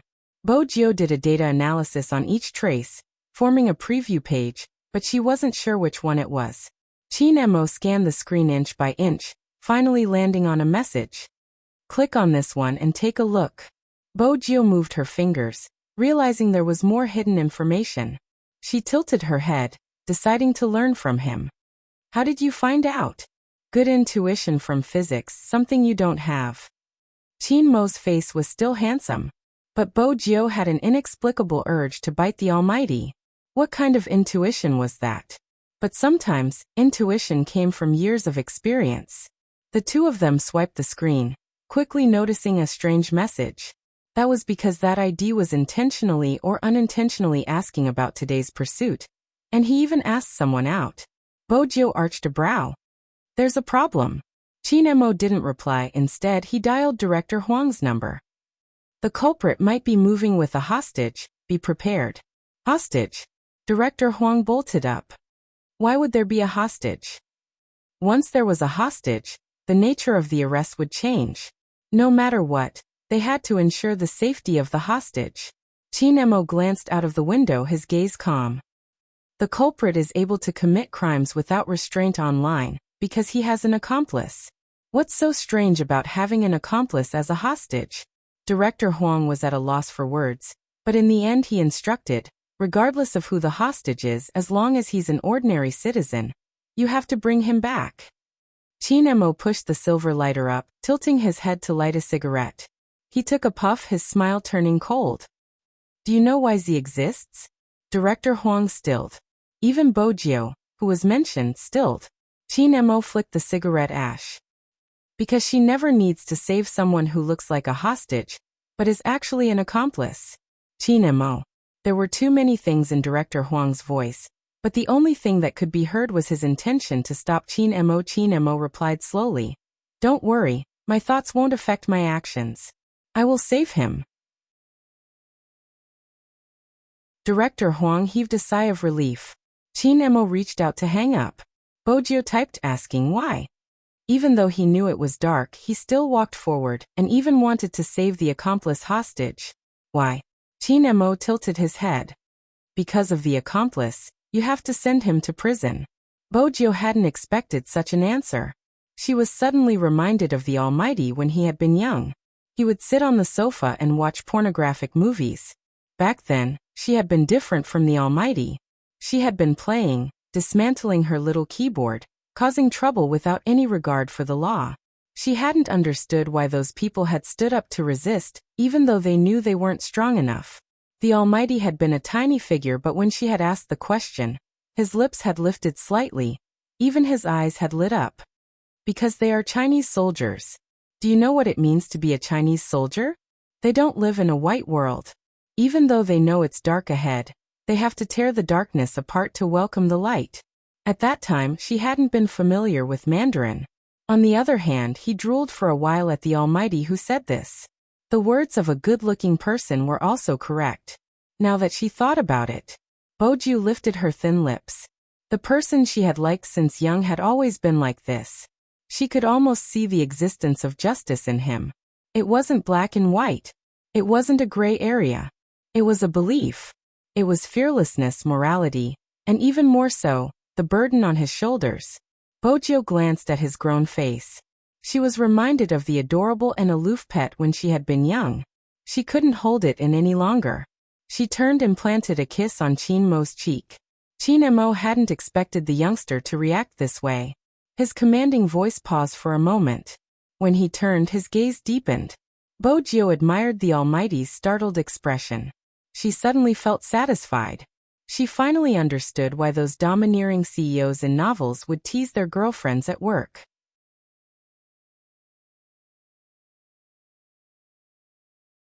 Chapter 1050. Bojio's kiss wasn't a big deal. The second sports car that brushed past the Land Rover almost swerved. "Wolf, what's wrong with you? You almost crashed into me. Can't you watch? You can't even see my beautiful sports car. How are you going to shoot at the enemy in the future?" Magician treasured his car the most. Men's cars were all concubines, didn't they know that? As a pure Special Forces soldier who had been in the Army, Navy and Air Force, Wolf had always received red ideology. Really. He had never seen someone like the youngster. Moreover, his boss was the one who had been kissed. He wanted to gossip. But he wasn't a gossipy person. In his heart, a pure-blooded man should not say anything. He had to be a man with a story in his heart. Hence, when Magician asked him what was wrong, Wolf could only reply. Wolf could only force out a sentence, "There's nothing. Drive." His fingers scratched the keyboard. Be a man, don't say anything. Today was destined to be an unwinnable battle. There wasn't the smoke of war that people talked about, but it was hidden in their daily lives. Cars were coming and going, and it was bustling with activity. Jiang City was as congested as ever. The bus stopped on the dedicated lane. The weather was too hot, they couldn't even get on the taxi immediately. The best mode of transportation was the subway. But Fanjia couldn't take the subway. If there was a camera at the place where she bought her ticket, the video would be captured. Chin Mo's guess was right. Fang Jia chose to take a taxi. First, she let the taxi run around, and in the end, she almost returned to the same place. She chose the most crowded KFC during the weekend to meet him. The person whom Fanjia had invited had arrived earlier than Fanjia. Both parties had sent photos. Fanjia didn't enter immediately. Instead, she observed the surroundings and smiled when she saw that there weren't any plainclothes officers.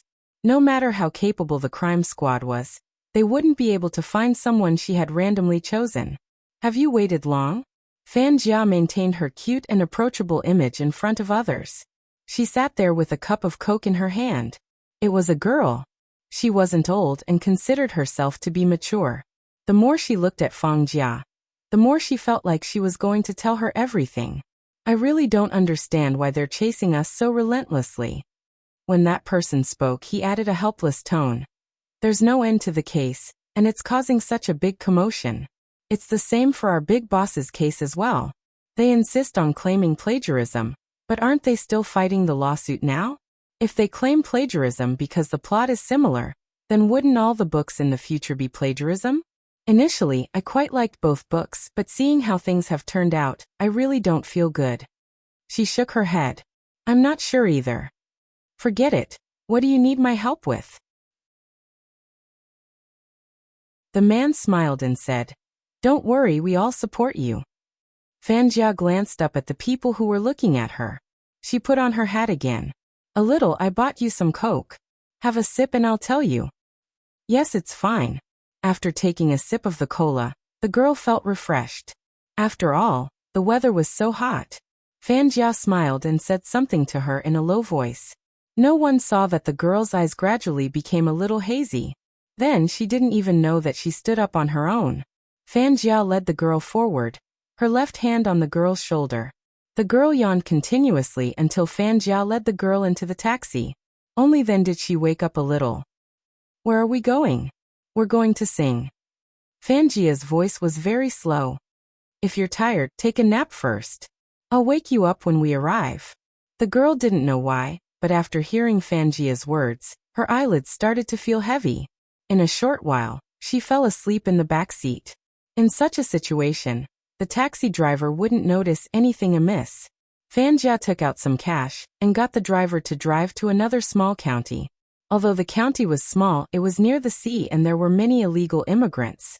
It was a short drive, which meant that as long as they reached there, Fan Jiao would be able to leave the country successfully.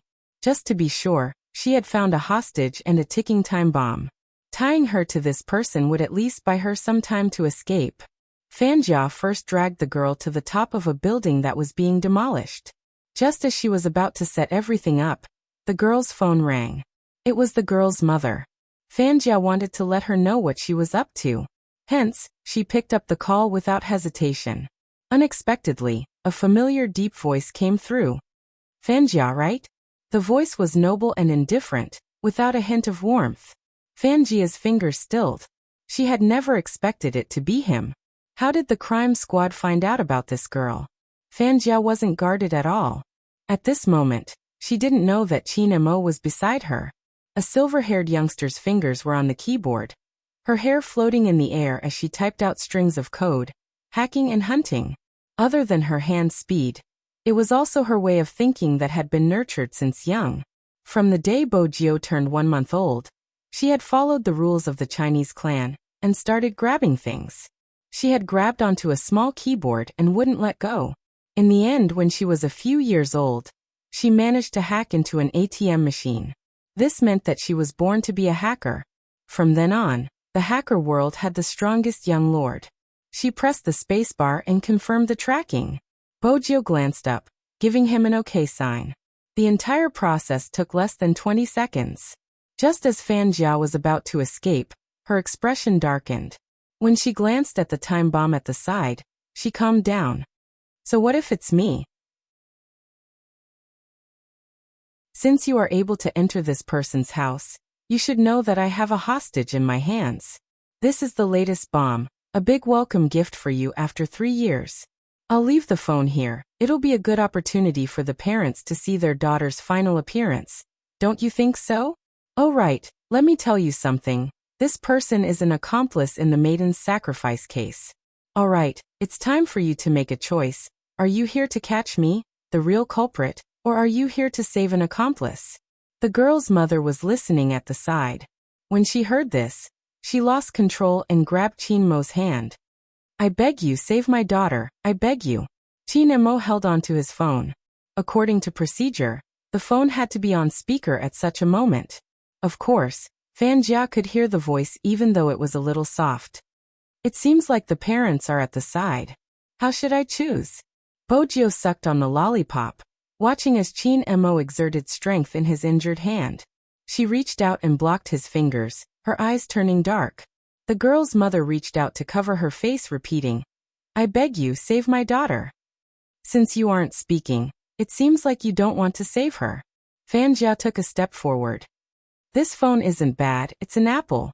In order to get this phone, the girl even flaunted it online. I've checked, her family isn't that well off. Her mother is really pitiful. She doesn't have any power in her family and could only watch her daughter die. The moment the girl's mother heard this, she snatched the phone over, glaring at Qin Mo with hatred as though he was the most evil person. Bojo froze. Before she could say anything, Qin Mo's voice rang out. Where is the location? Prepare for action. The girl's mother lowered her guard towards Qin Mo, starting to plead. You heard it, he chose to save my daughter, you heard it. Fan Jia wasn't in the mood to listen to an old woman, hanging up the phone. In that instant, the room fell into silence. Qin Mo stood up and looked at the mother. His gaze swept past the white hair on her head that she had faked. His voice was neither fast nor slow. Just half a month ago, your daughter supported a plagiarist. The original author's mother is older than you. She stood outside the court, not knowing anything about the internet. She hugged her daughter's corpse and sued the heavens. The lawsuit has yet to end. Do you know why? Because there are countless people like your daughter who are accomplices. The mother stilled, tears welling up in her eyes. She watched as the tall figure walked out of the house. She wanted to say something, but something seemed to be stuck in her throat. Bojo glanced at the handsome and elegant face. In the end, she didn't get into the car. Instead, she closed the car door, flipped over the car, and headed towards the opposite side of the road. Before she left, she said, Use your hands to save her, mine. What did she say in the end? Chin Mo didn't hear her clearly. When he pushed the car door open, he could only see the youngster's back view. In the alley of Old Jiang City, there were some old grandpas using the most primitive method to shave their hair. There was a wash basin, a razor, and a white scarf.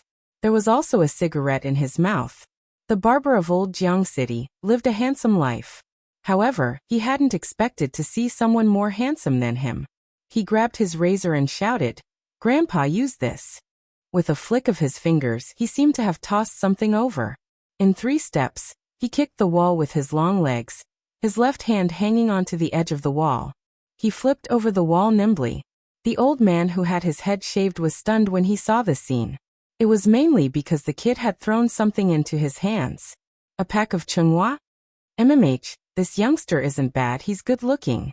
The old grandpa chuckled as he commented, "Good wall flipping too." The barber wanted to shout, "But you can't use a pack of Zhonghua to exchange for my razor. Besides, I'm only 50. How can you call me grandpa?" His words reverberated through the entire alley. Bojiu fell from the wall, one hand on the ground. She shoved the razor into her waist, feeling a sense of security. The Almighty had been watching her closely recently. If she didn't carry a knife with her, she wouldn't have the confidence to go out. She glanced up and saw a kid wearing earphones skateboarding. He was watching in shock as the person shoved the knife into his arms. What was wrong with him? "Hey brother." Bojiu had always been familiar with people. She walked over and placed a hand on the little boy's shoulder. The little boy chuckled and said, "Uncle, who's your brother?" "Bojiu." Did she look like an uncle to someone born in the 90s? "Let's make a deal, handsome." Bojiu placed a hand into her pocket, lowering her body. The little boy arched a brow. "That's a good title. Tell me what deal. Give me the skateboard and I'll give you my wallet." Bojiu smiled lightly. The little boy sized her up. "I look like someone who needs money. Don't try to corrupt me. How much can you give me? My entire wallet is with you. I'll get it from you later." Bojiu's figure flashed, her long legs already on the skateboard. Using the momentum, she slid to the left and stood straight. It was just a simple flick, but the little boy was stunned. When he recovered, he slapped his head. "Wait a minute. What's your name, uncle?" Bojiu didn't turn back. She bent down, cutting through the long alley like a line. As for how to lock onto the general route, it was simple. There was only one road that led to a county, and that county was near the sea. Bojiu was a criminal. As a criminal, she knew the importance of geographical location. She glanced at the time on her phone. The skateboard skidded over the uneven ground, heading straight for the main road. At this moment, the warmth in his eyes disappeared completely. Release the criminal's image. Set up checkpoints along National Highway 1174. Wolf Magician, go over. The rest of you follow me to the city. Yes. The 4 sports cars separated once again. The difference was that this time, there was no driver in the Land Rover, only Chin Mo. As the steering wheel turned, the car smoothly slid past countless vehicles, and finally stopped under a building that was about to be demolished. It was obvious that Fan Jia had left. He even took the remote control with him. Apart from the timer, she could also operate it manually. However, based on her thoughts, it was obvious that she wouldn't let things end just like that. What she wanted to see was Chin Mo's pain. In order to get a person, she had to destroy his will first. Hence, Fan Jia wasn't worried about being tracked. After all, who else could locate her other than Chin Mo? Tick-tock. Tick-tock. When he heard these 2 sounds, he felt a chill down his spine. The girl who was tied up on the roof didn't know what had happened. The moment she opened her eyes, she was still a little confused, but when she saw the thing on her body, she felt afraid. She began to struggle, but no matter how hard she tried, she couldn't free herself from the restraints. "Help, help!" Following the cry for help was the sound of a door being slammed open. Chin Mo held a metal rod in one hand, and a white bandage wrapped around the other. When he walked over, the girl stopped. There were still traces of tears on her face. She knew Chin Mo since she watched esports competitions. She called out in surprise, "Almighty Chin. You're tuning in to the Echoes of the Heart YouTube channel. Don't forget to subscribe and join us on this journey to catch the most captivating stories.